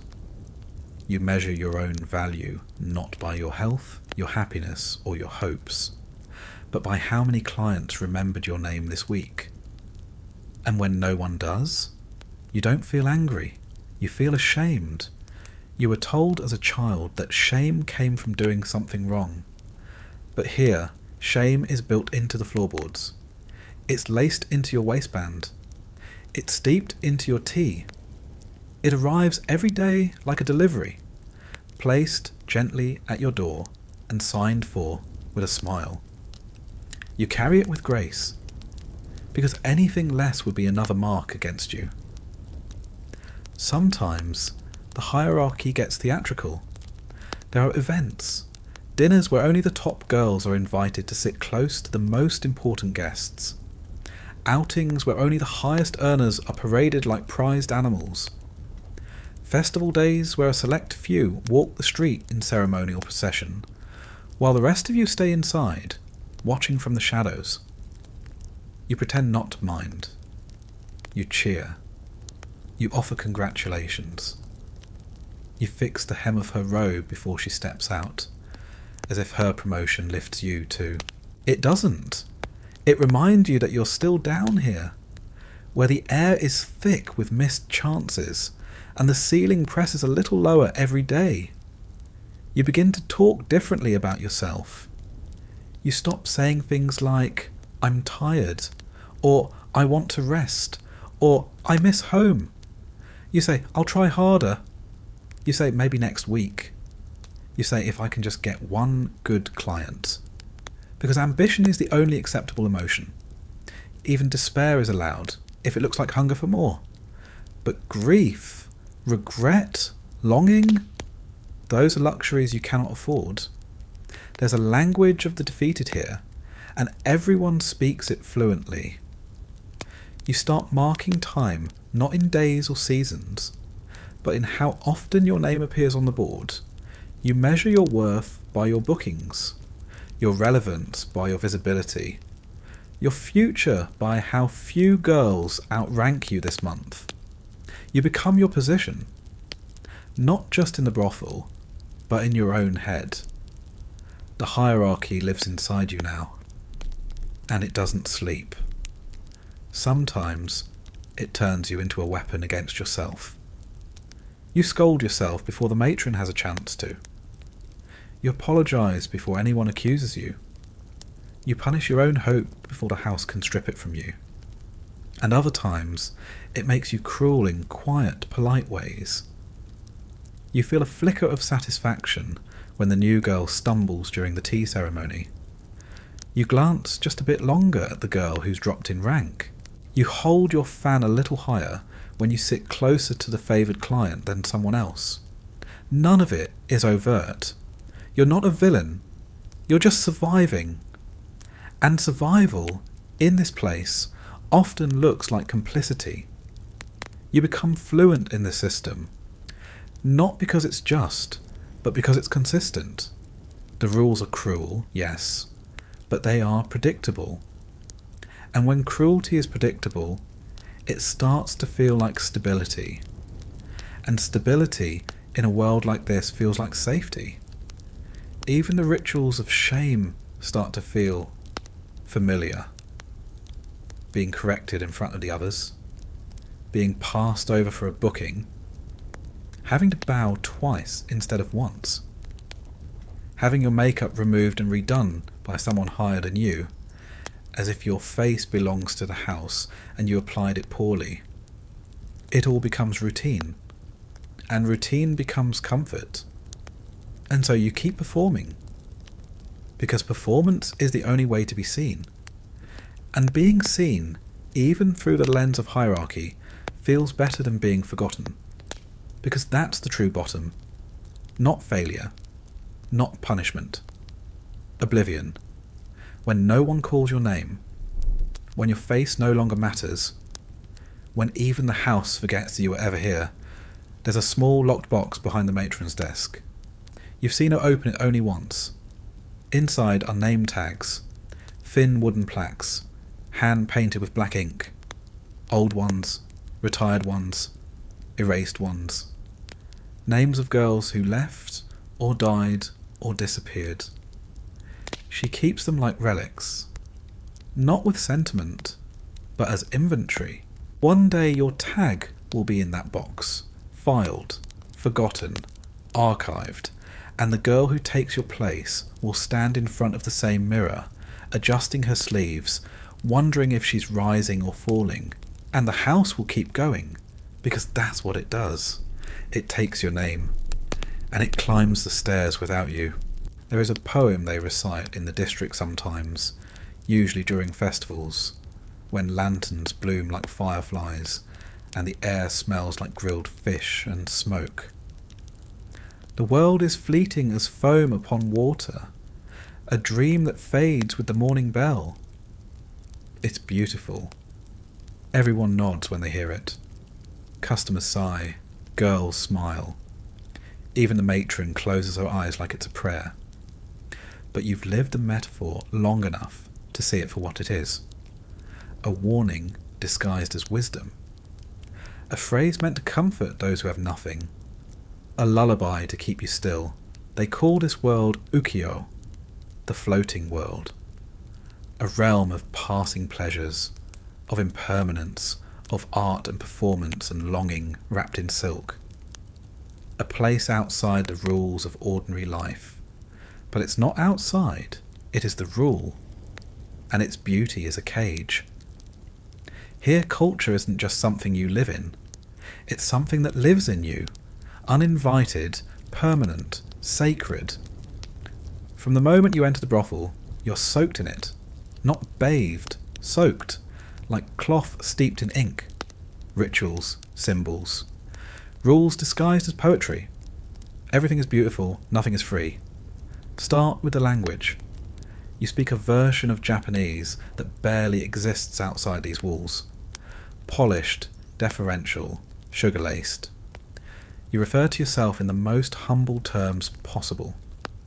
Even the way you say I shifts based on the client's status. One syllable wrong, and the illusion cracks. Then there's the etiquette.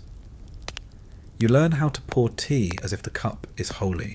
You learn how to kneel in exactly the right angle to your guest, not facing, not turning away. You learn the dozens of ways to bow. Deep, shallow, long, short. Each one is a sentence in a language that no one teaches, but everyone understands.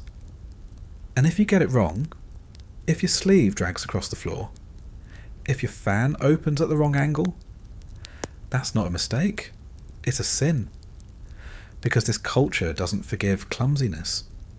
It punishes it with silence, with judgment, with whispers behind closed screens that stick to your name like soot. Then there's the dress. Your kimono isn't just fabric, it's doctrine. Every colour, every fold, every knot tells a story. You wear red if you're new, deep purple if you're established, gold if you're unreachable. Your obi is tied in the front, not the back. An immediate sign to the world that your body is transactional, that you are for hire. But even in that transaction, everything is ritualized. Nothing is ever just what it is. The makeup, for example, white face, red lips, blackened teeth, was once a sign of elegance. Now it's a uniform, a mask, a way to erase who you were before and replace it with something marketable, something mythical. You don't apply it to look beautiful. You apply it so no one sees the real you anymore. Even religion, which is supposed to save you, lives here like a landlord collecting rent. In the corner of the house is a small shrine, simple, dusty. You're expected to bow to it before a performance, not because it offers protection, but because it shows humility, gratitude, obedience. The gods in this house are not here to rescue you. They're here to remind you that suffering is spiritual, that endurance is virtue, that a quiet woman is a holy one. On festival days, you walk past monks collecting offerings. They nod at you politely but never meet your eyes. You are part of the illusion, not part of their world. They speak of purity and discipline. You smile and bow, wondering if they've ever smelled the inside of a brothel when the incense fades and the truth begins to rot. Some clients quote scripture after they use you.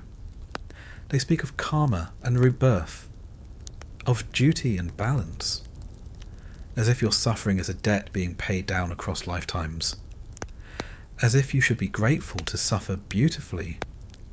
You want to scream, but you nod, because they paid for the fantasy, and your silence is part of the price. Even the arts here, the music and dance and poetry, become tools of control.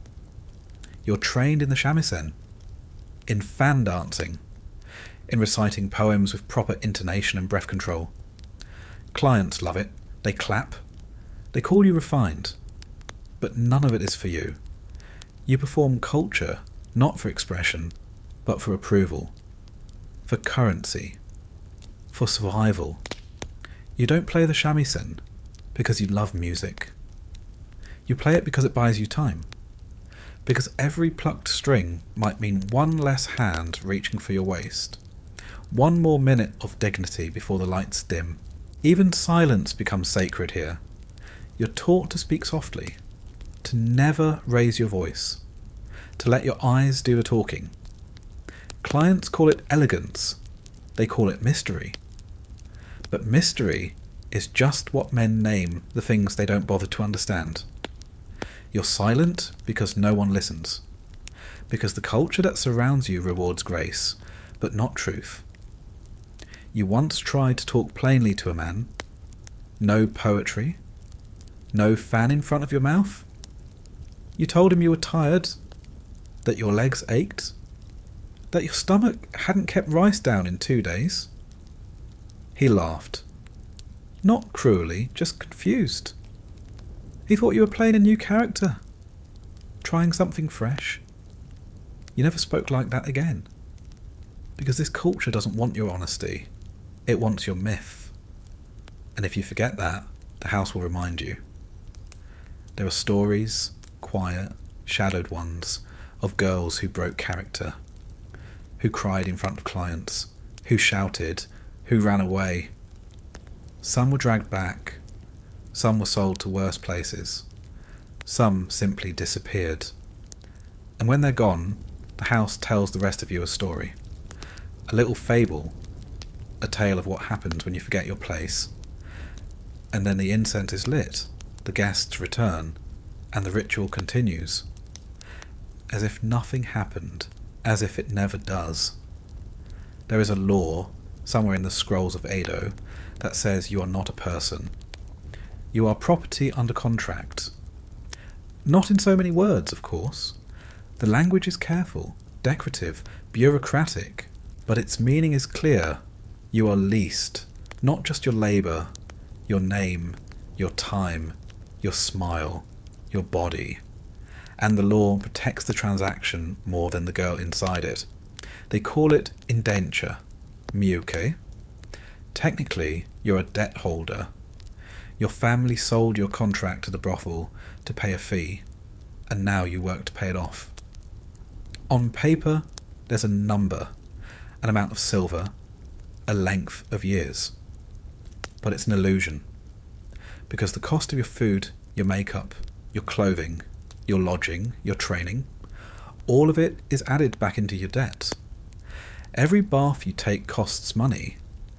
Every comb you borrow, every stitch in your robe. You could work 20 years and still owe the house more than you started with. It's a cage, disguised as a ledger. And the law doesn't call that abuse. It calls it structure. So you live inside a contract you didn't choose, enforced by rules you don't understand, interpreted by people who pretend it's all fair because it's written in beautiful handwriting on parchment decorated with cranes and chrysanthemums. This is culture. This is control. And the more elegant it looks, the harder it is to protest. Even the philosophy of the time, the sacred framework that everyone pretends to revere, betrays you, Confucianism. So much reverence for order, for hierarchy, for balance. It's a system that says everyone has a place, and that place must be honoured. The lord must be loyal to the emperor. The wife must be loyal to her husband. The daughter must be loyal to her father. The courtesan must be loyal to her role. You are a role, not a woman, not a soul. A role. To step outside, that is not just rebellion. It's disorder. It's selfish. It disrupts the sacred balance of things. It makes the world unstable. That's what they tell you. That's how they justify the silence they demand.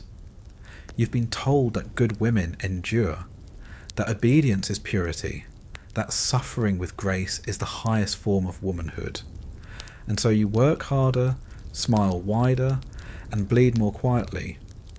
Not because you want to, but because you've been taught it's the noble thing to do. Even beauty itself is weaponized. The aesthetic principles that wrap your world, wabi-sabi, mono no aware, iki, they all speak of transience, of restraint, of subtle grace. You are told to embody them. Wabi-sabi, find elegance in imperfection.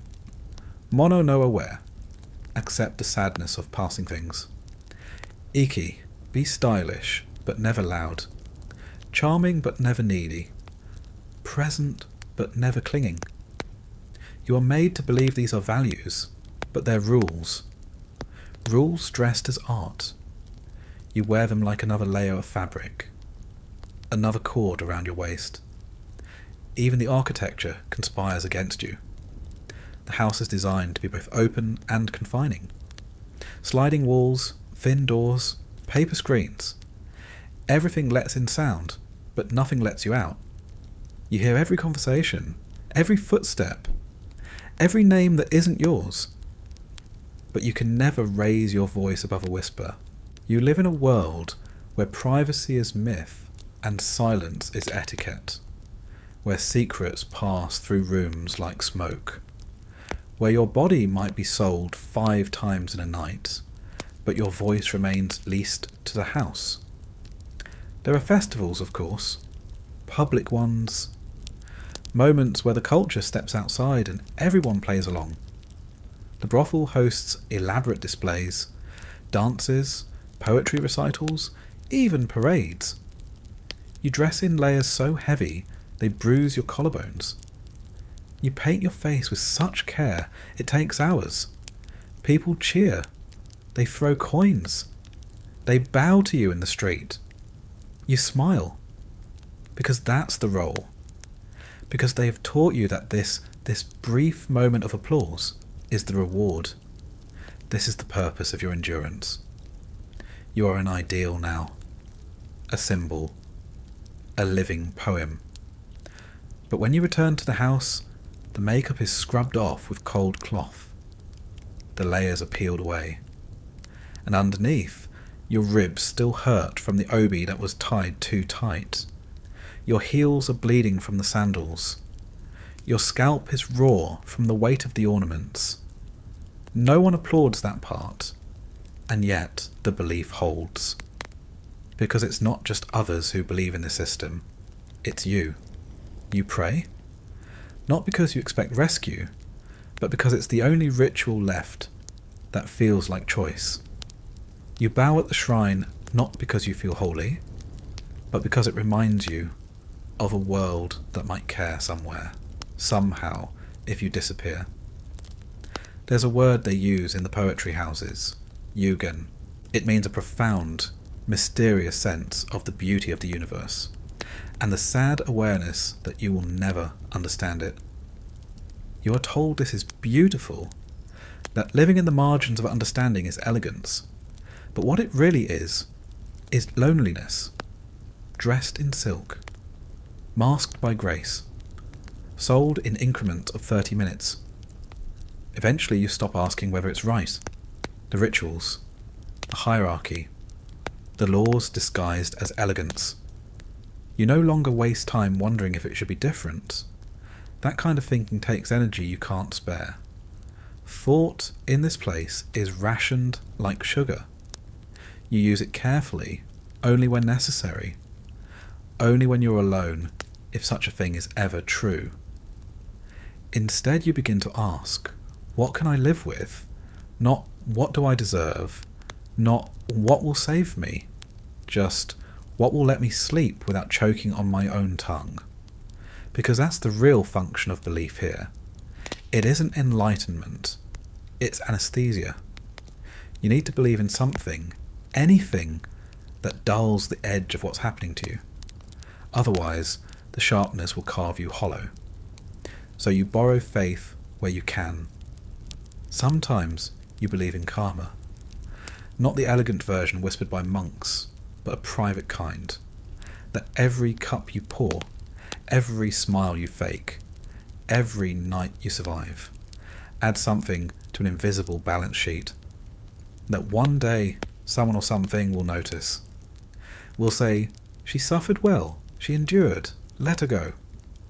Sometimes you believe in the past, in a version of yourself that used to run through rice fields, barefoot, laughing. A girl with mud on her legs and wind in her hair. You don't remember her face anymore, but you believe she was real. That you didn't always belong to this place. Other times you believe in the future. That someone, anyone, will come. A man maybe. A patron with enough coin to buy your contract and whisk you away. You've seen it happen once. Or at least, you heard it did. A girl left, and no one saw her again. They said she went to Kyoto, that she lives in a house with a garden and a pond full of koi, that she wears simple robes now, pale blue and linen white, that she's clean, quiet, loved. You know this is probably a story, but you let yourself believe it once in a while, because you have to believe in something beyond the walls, beyond the incense. beyond the endless schedule of faces, names, rituals, and bruises. Otherwise, you become one of the ghosts. And yes, they exist. Not the kind in stories, not spectres with long hair and tragic eyes, but the real ones. Girls who are still alive, but no longer living. You see them in the corridor sometimes. They move like paper dolls. Eyes dull, mouths silent. Perfect posture, perfect poise. As if carved from etiquette and grief. They don't believe in anything anymore. And they are terrifying to look at. Because you know exactly how close you are to becoming one of them. You fight belief, and you cling to it in the same breath. You know it's false, but you need it anyway. It's like painting your face every morning. You know it's not who you are, but you wear it just the same. And sometimes, belief takes stranger forms. Superstition, habits, tiny rituals you create for yourself, never spoken aloud. You tap the floor twice before stepping into a room. You never hum the same song twice in a day. You leave one grain of rice in your bowl each morning. You whisper your real name, your birth name, once, very softly, before sleep. Not because it changes anything, but because it's the only thing that's yours. Everything else is scripted, assigned, rented. Even your personality has become part of the brand. Some girls are clever. Some are shy. Some are flirtatious. You play your role according to what sells. You know which laugh draws more coin, which glance earns a longer visit, which lie sounds most like sincerity. But when it's quiet, when the customers are gone and the candles flicker in their last breath, you wonder what's left underneath. Is there a version of you untouched by this world? Or have you become nothing more than the sum of your survival? And this is where belief becomes poison, because sometimes it tells you this was meant to happen, that you were born for it, that the hardship makes you noble, that the pain makes you pure, that you're doing sacred work because you do it beautifully. That's the most dangerous lie of all. Because when suffering is mistaken for sanctity, you stop dreaming of escape. You begin to think you deserve the pain, as long as you endure it with enough grace. But deep down, beneath the silence and the silk, you know better. You know this world was not built for you. It was built around you, like scaffolding, like a birdcage. You were folded into it, reshaped, rewritten, renamed. And yet, there's still something in you that resists. You don't shout, you don't run, you don't burn the house down. But sometimes, when no one is looking, you look out the window for too long. Sometimes, you forget to bow deeply enough. Sometimes, your eyes don't sparkle when they're supposed to. Tiny rebellions. So small they barely count, but they're yours, and belief, twisted as it's become, is still your shield.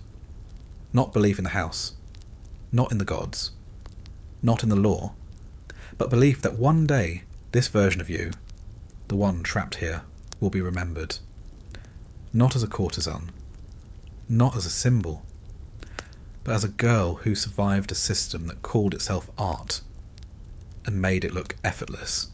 There's a moment that happens sometimes between clients when your body starts to feel like a costume you've been wearing too long.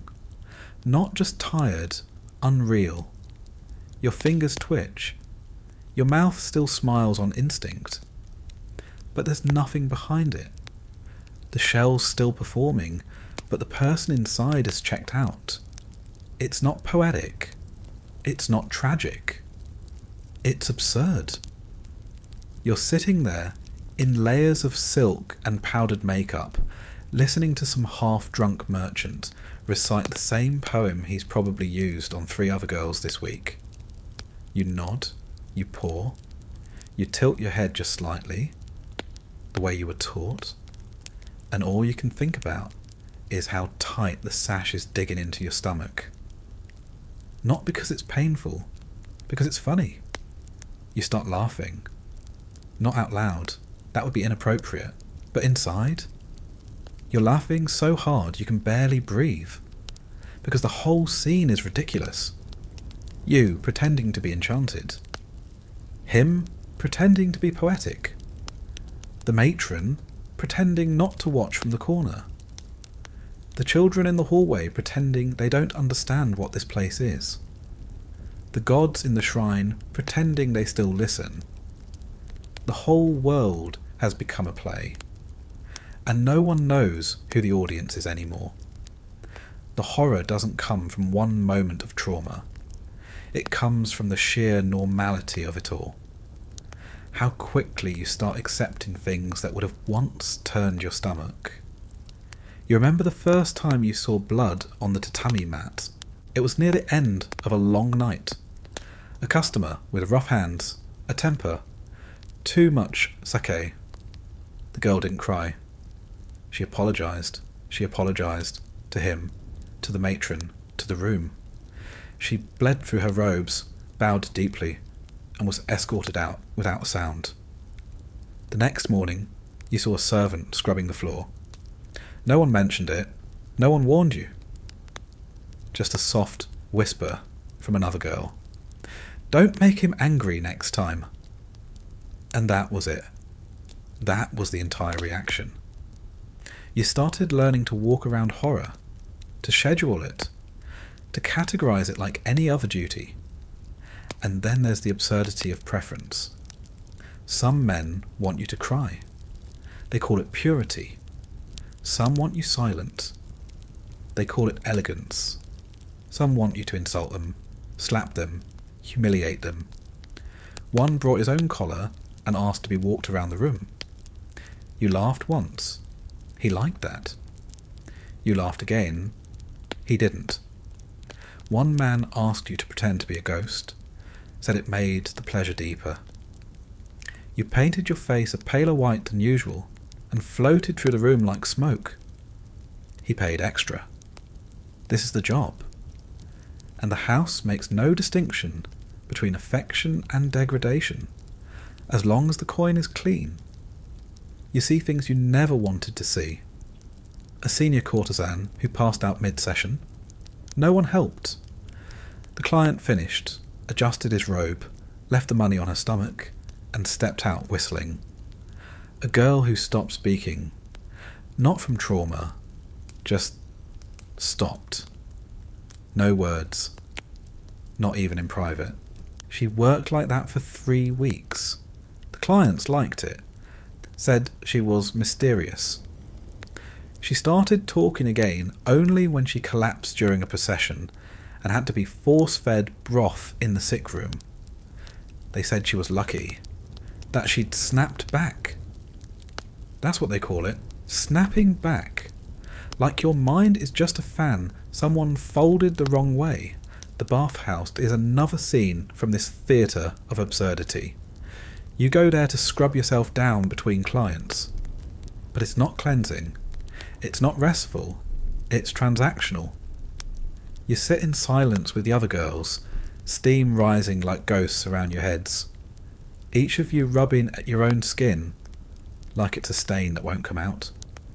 You don't look at each other, not directly, because to see each other clearly would be to admit the whole truth.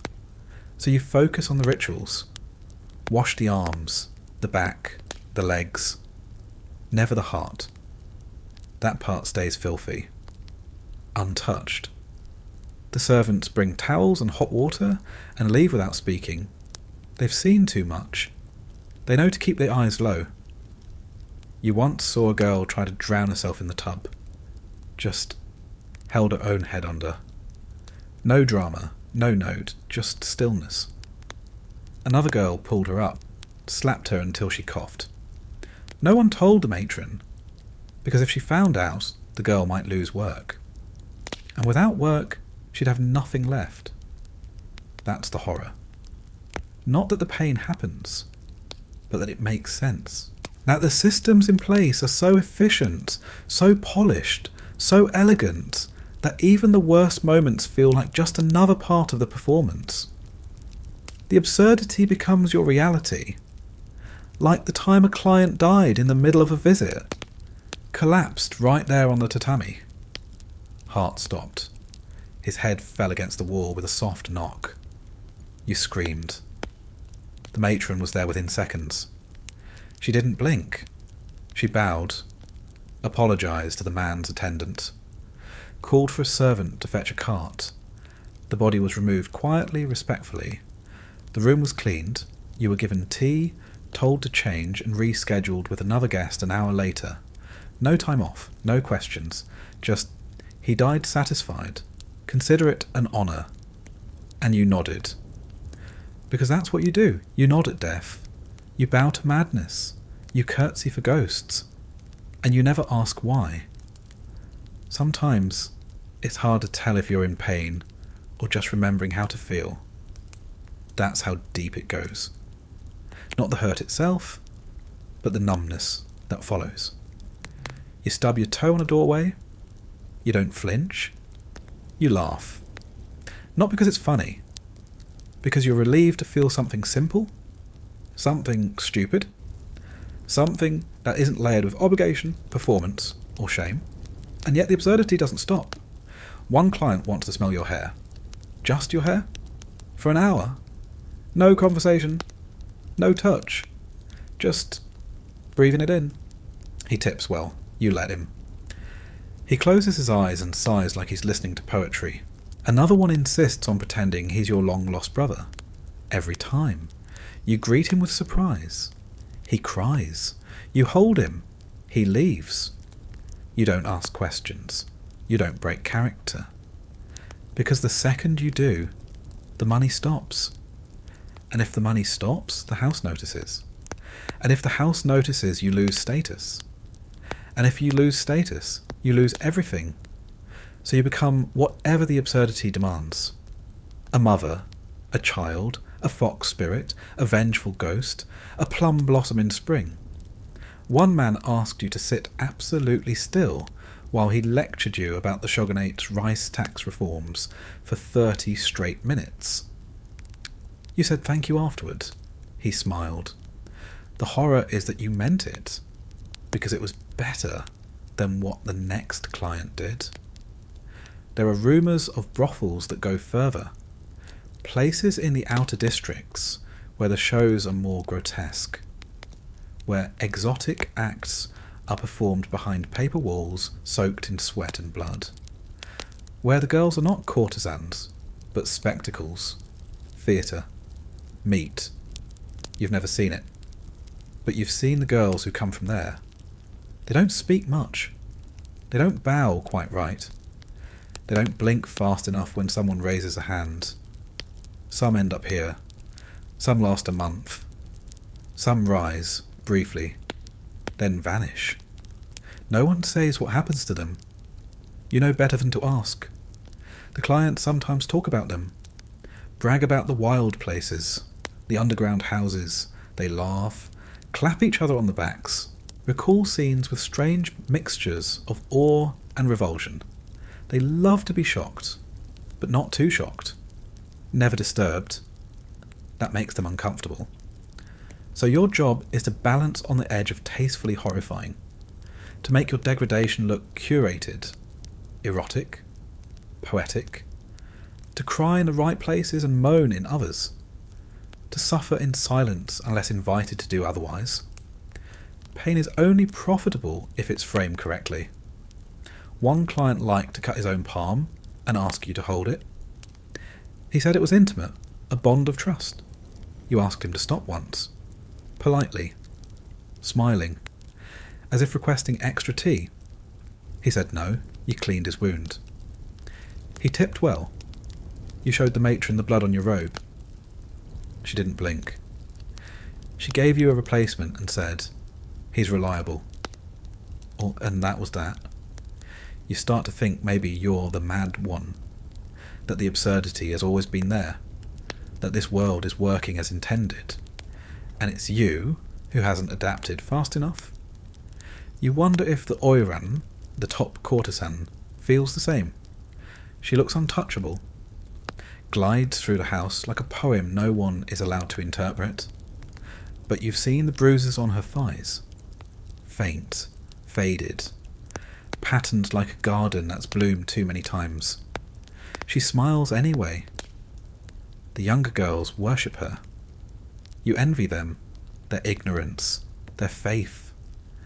They still believe in rescue, in romance, in the promise whispered in their first week. If you're skilled, if you're kind, if you're beautiful, a nobleman might choose you. They say that like it's a reward, like becoming a nobleman's concubine is freedom. But you've seen one of those girls, years later, married to a powerful man, technically retired, still performing, still painting a face, still bowing lower than comfort allows. Her eyes look tired in a different way. Not broken, but hollow, like someone who traded cages and was still trying to decorate the bars. The absurdity is how everyone else thinks she won. And maybe she did. Compared to the girl who was sold to the merchant fleet, or the one who disappeared after falling ill, or the one who walked into the river and never walked out. The house doesn't mourn. It doesn't close for grief. It doesn't hold funerals. It holds sales. New girls are brought in with little ceremony. They're renamed, repackaged, wrapped in fresh silk like offerings. You help dress them, teach them the lines, show them how to bow, smile, obey. You tell them to be careful. You don't tell them why, because you know it won't matter. They'll learn, just like you did, through humiliation, through exhaustion, through rituals that make no sense until you've done them 50 times and realise no one is watching, until you do it wrong. You once mixed up 2 clients' names. A simple mistake. The wrong honorific. 1 syllable. He stiffened. The matron noticed. You were pulled aside, not scolded, just corrected, formally, publicly. You bowed on the hallway floor for an hour. The absurdity. The client booked you again the following week. Said he missed your gentle mouth. You bowed deeper that time. You meant it less. But the house was pleased, and that's what mattered. There's a joke that goes around the house. No one knows where it started. It's whispered in dressing rooms, behind fans, passed like stolen candy. At least the ghosts don't ask for tea. It's not funny. Not really. But when the days blur and your hands shake from pouring the same cup for the 100th time, it's the only thing that makes anyone smile. The ghosts are the easiest clients. They don't talk, don't touch. They just sit quietly in your imagination. Proof that something might linger after this place forgets you. It's easier to believe in ghosts than justice, because ghosts might visit. Justice never does. You hear about uprisings in other provinces, villages rebelling, peasants refusing taxes. You wonder, would anyone ever rebel for you? Not likely. You're not a cause. You're a footnote. A poetic tragedy to be mentioned in passing. The absurdity is how well the house packages your pain. There are poems written about women like you. Scrolls, paintings, you've seen them. Beautiful brushstrokes. Flowing robes, eyes gazing wistfully into the distance. Titles like Melancholy at the Willow Gate, or Evening Rain at the Courtesan's Window. You almost laugh when you see them. That's not what evening looks like. Evening is when your knees swell from kneeling too long, when the candle wax spills on your sleeve, when your stomach growls and you press your fan against it to muffle the sound. Evening is when your face cracks from too many layers of makeup and your lips still have to form compliments. But that's not what gets painted. The painters come, sometimes. Quiet men with long sleeves and softer voices. They sit in the corner and sketch while you pour tea. They ask you to hold a pose. Tilt your chin. Smile less. You're always smiling too much for their taste. They say sadness is more authentic. You wonder if they know the difference between a pose and a breakdown. You hold the posture anyway, because if you're lucky, someone might recognise your face in a scroll one day and whisper, "She was lovely." That's the closest thing to immortality the house offers. And yet the absurdity never ends. Like when a client dies, again, this time not during a session, just slumped over in the garden, watching the koi. The attendants found him with a sweet rice cake, half eaten in his lap. You were the last one he spoke to. He said, "You remind me of my wife. She's dead now." You said, "I'm honoured." He said, "Don't be. She was cruel." You laughed. He didn't. You think he might have been crying, but it was too dark to tell. You never told anyone what he said. Just helped clean the cushion where he sat, burned incense, bowed when they carried him out. You didn't get time off, but you did get his comb. The matron said it was a token. It sits in your box now. You never use it. You don't know why you keep it. Maybe you just wanted proof it happened, that you didn't dream the whole thing. Because some days the house feels like a dream. Not the good kind. The kind where you're stuck in a room that looks familiar, but everything is just slightly wrong. The doors open to nowhere. The windows face inside.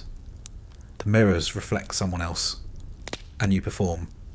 Every day. For men. For the matron. For the gods. For each other. You perform sleep. You perform hunger. You perform femininity until it becomes a muscle twitch. And underneath it all, you begin to forget who you are without the act. You used to sing, not professionally, just for yourself. Humming when no one was listening. Songs from your village. Fragments of lullabies. Now when you try, the words don't come. The tune slips. Your voice sounds fake. Even your memories feel performed now, like they've been rehearsed too many times. You wonder if that's the final absurdity, that the self you're trying to protect may already be gone. But still, there are moments, tiny, irrelevant, invisible moments, where something real breaks through. Like when a girl laughs, really laughs, and it startles the whole room because no one remembers what joy sounds like anymore. Or when you catch your own reflection by accident, and you don't recognise the woman in the glass, but she blinks exactly when you do. Or when a child, one of the servant girls, tugs your sleeve and asks if your hair hurts when it's tied that tight, and you say, "Yes," and she nods and says, "I thought so," and walks away like she just confirmed something important. Moments that don't fix anything, don't change anything, but they happen. And in a place like this, where horror and grace wear the same kimono, that might be enough. The final absurdity is that despite everything, despite the rituals, the cruelty, the decay, you still hope. Not in something grand, just that someone, someday, might tell the truth about this place. Might say, it wasn't elegant, it wasn't romantic, it was a machine made of perfume and silence. And the women inside it were not symbols, they were real. You want that more than anything. Not escape, just to be real. Even if no one remembers your name. Even if the comb sits in the box, untouched. Even if the koi keeps swimming, and the lanterns keep flickering, and the makeup keeps cracking. You were here, and you knew, and you saw, and you laughed, even when no one else could. It doesn't happen all at once. There's no grand breaking, no dramatic fall to the floor, no sobbing fit to cue the audience. Collapse here is slow, quiet, domestic. It begins on an ordinary day, one just like the last. You wake, you bathe, you paint your face, you smile, you work, you thank the guests, you bow to the matron, you bow to the wall, you bow to the future. Nothing unusual, nothing special. But at some point, perhaps while tying your obi, or brushing a client's sleeve, or refilling a cup, you suddenly forget why you're doing it. Not in a poetic way. Not as an existential crisis. You just lose the thread. You're pouring tea, and you ask yourself, why this cup? Why now? Why me? The answer doesn't come. The question doesn't go. You pause for a breath, and the whole system stutters. Your hands keep moving, of course. The body's trained, but the meaning doesn't return. That's how it starts. You forget which day it is. Then you forget which version of yourself you're supposed to be. Then you forget what you used to sound like before the house taught you how to speak like smoke. And then you remember something. Not from here. Not from the red light corridors or the gilded rooms. Something small. Something before. For you, it's a door frame. You don't know why, but it's there, stuck in your mind. The frame of the door in your childhood home. The way it creaked in winter. The way light hit it at noon. You haven't seen it in years, but now it's all you can picture. A door that leads somewhere that isn't this. And suddenly, you miss it so much you can't breathe. Not because it was special, but because it didn't hurt to stand in that doorway. You want to go back. Not to childhood, not to safety, just to that one stupid frame, that sliver of light, that version of yourself that hadn't yet learned to bow. You sit with that memory all day. You can't share it. You can't say it out loud. It would sound insane. But it doesn't leave. The next night, a client touches your wrist and you flinch. Not from fear, from distance. The sensation is too real, too here. It pulls you out of the memory. You want to go back. You want the door frame. But you smile. You perform. You say, would you like more tea? And he says, you're very quiet tonight. You say, it's a peaceful evening. And he nods, as if you've said something profound. But inside you are burning down. You start making mistakes. Small ones. You speak out of turn. You forget to bow deeply enough. You laugh at the wrong moment. You leave a hairpin behind in the dressing room. Nothing fatal. Nothing punishable. But noticeable. The matron pulls you aside. Her voice is like silk dipped in vinegar. Is something troubling you? You say no. Of course you say no. She studies you, smiles. Then try not to trouble others. That's the warning. The collapse continues. Not with chaos, but with silence. You begin avoiding mirrors. Not because you're afraid of your reflection, but because it started looking back too closely. As if it knows. As if it's waiting.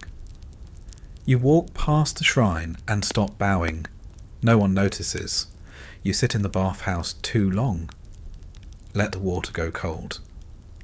One of the girls asks if you're feeling well. You say, I think I'm unravelling. She laughs. Same. You realise she didn't hear you? Or worse, she did. And she thinks it's normal. That's when you understand something terrifying. Everyone here is unravelling, but we've all agreed not to mention it. We wear it like an extra layer of silk, a subtle weight, a quiet secret. The collapse is not an event, it's an environment. It's in the tea, the makeup, the way we say thank you when we mean I'm dying. It's in the script we never stop reciting. The one we're born into the second, the matron hands us our first robe and says, you're very lucky to be here. Lucky. As if survival in this place is a prize. As if a life made of performance and self-erasure is something sacred. But you believed her? You believed her for years, until now. Now you remember the door frame. You remember the creak. You remember the girl who stood there once. And for the first time in a very long time, you miss yourself. Not the version the house shaped. Not the one with the perfect bow and the soft voice and the tired smile.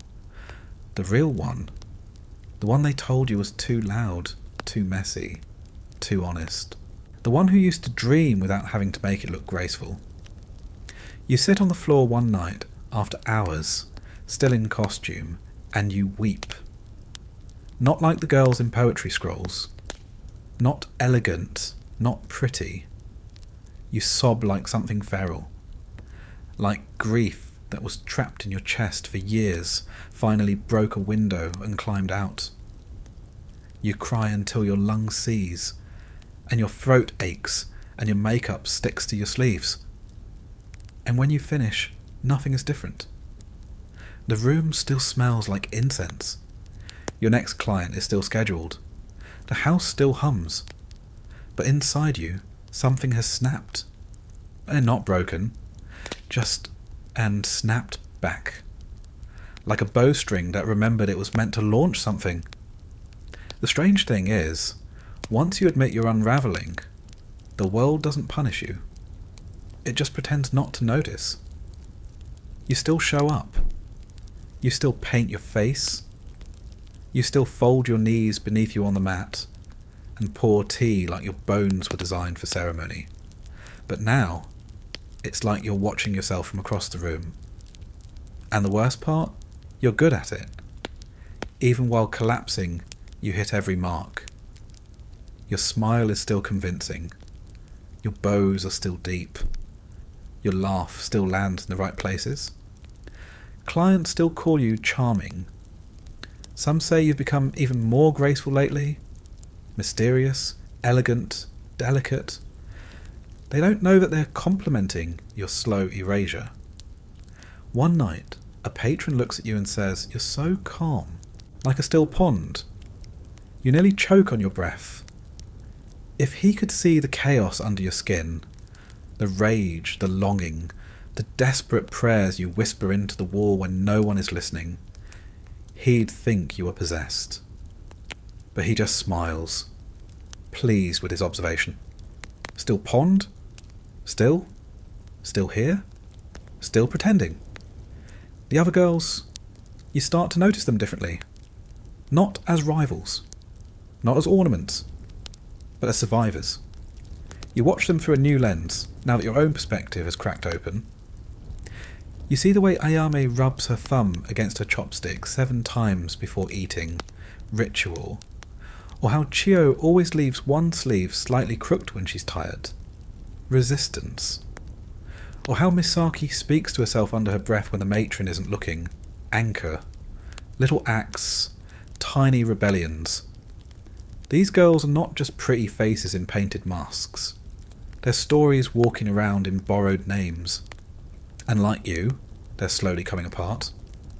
But they do it beautifully. And that's what the house wants. Not resilience. Performance. Even your suffering must be aesthetic. Even your grief must be palatable. No screaming, no cracking.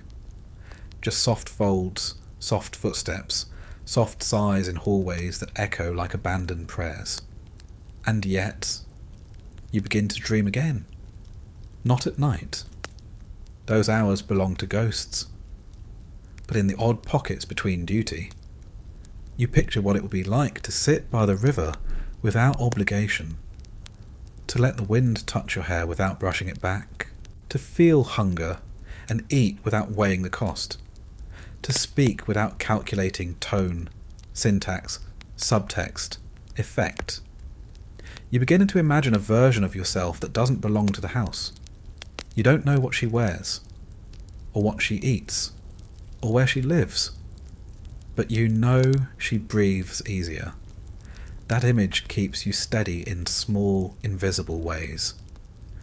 When a client grips your arm too tightly, you think of her. When the matron corrects your posture in front of the newer girls, you think of her. When your reflection starts to look like a stranger again, you think of her. She's not a fantasy.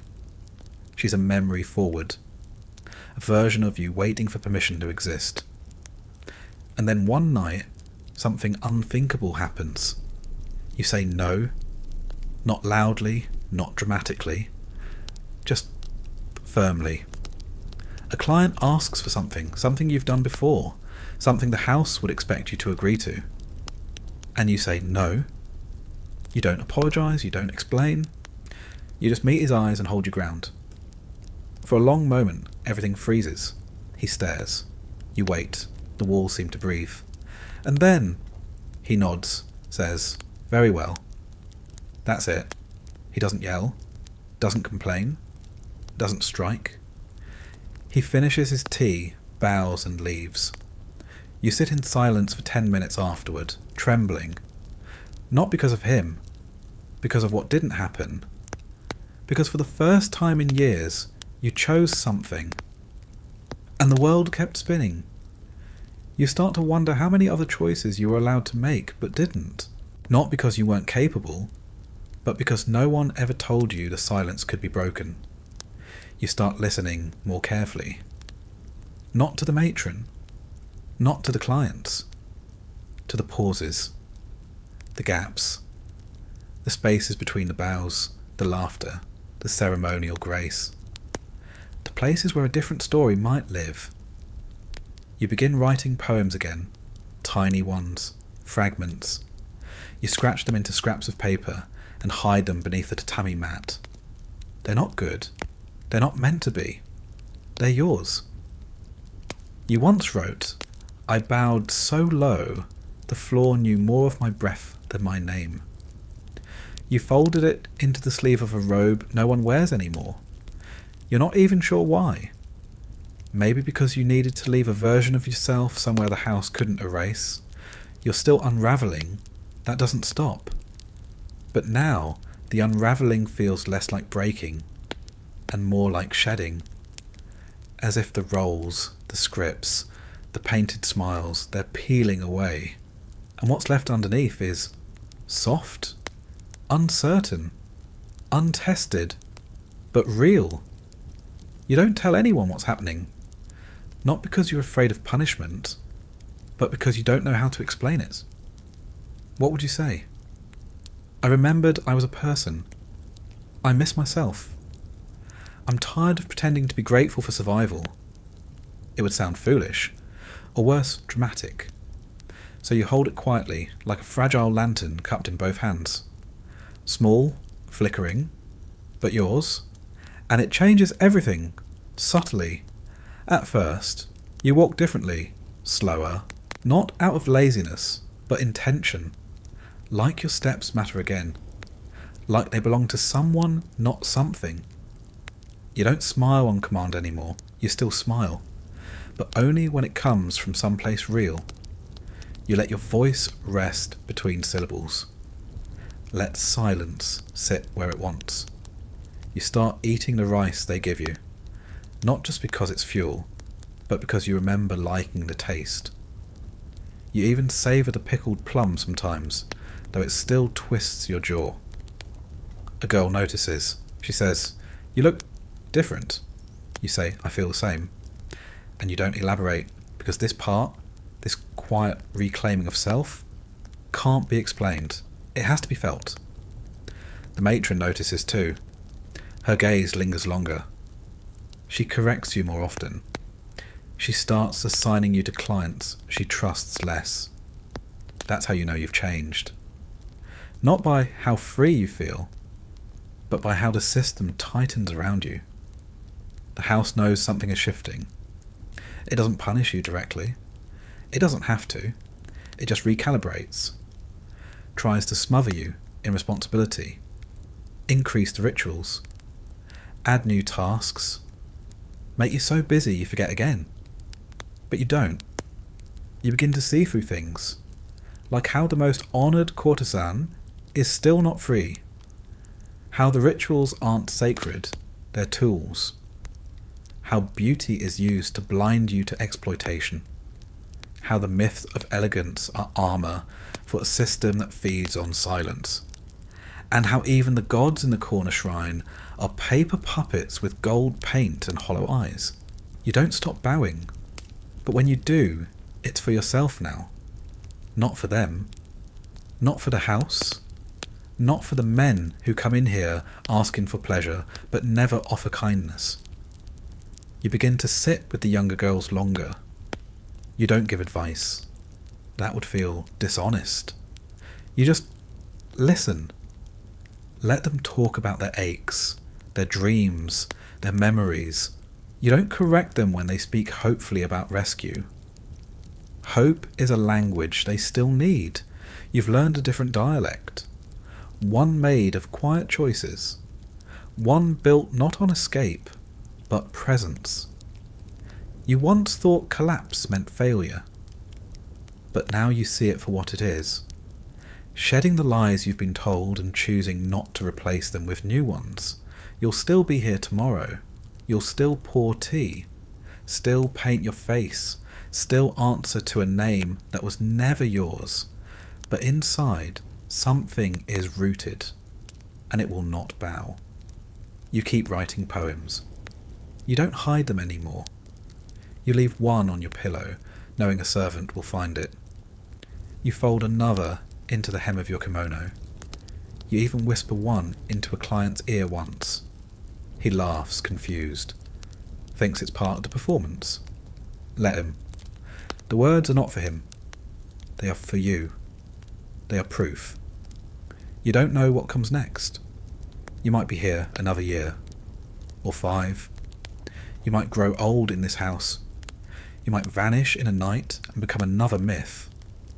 You might be remembered in a scroll or not at all, but you are here now. Not drifting, not floating. Here. And that, in this place, is miraculous. You once feared forgetting yourself. Now you fear nothing. Not because you're brave, but because you've already lost everything they said was essential. And you're still breathing. That's the final perspective. Not that you were trapped, but that even in the deepest cage, something inside you refused to vanish. It waited, patient, tender, fierce in its softness. And now it opens its eyes. Not to run, not to scream, but to look around the room and say, I see it all now. And I'm still here. There's no lesson here, no heroic escape, no final act of defiance, no perfect line to end on. Just the sound of the paper walls settling, the scent of incense curling into nothing, the last candle guttering in its dish, tired, trembling, soft. You're still in the room, still in the robe, still holding the shape they taught you to wear, but the silence is different now. Not hollow, not obedient, just real. Maybe that's all you get. Not justice, not freedom, but presence. A stillness that belongs to no one but you. The house breathes. The walls close their eyes. And the night forgets your name, like it always does. Sleep now. No one is watching. Not even the gods.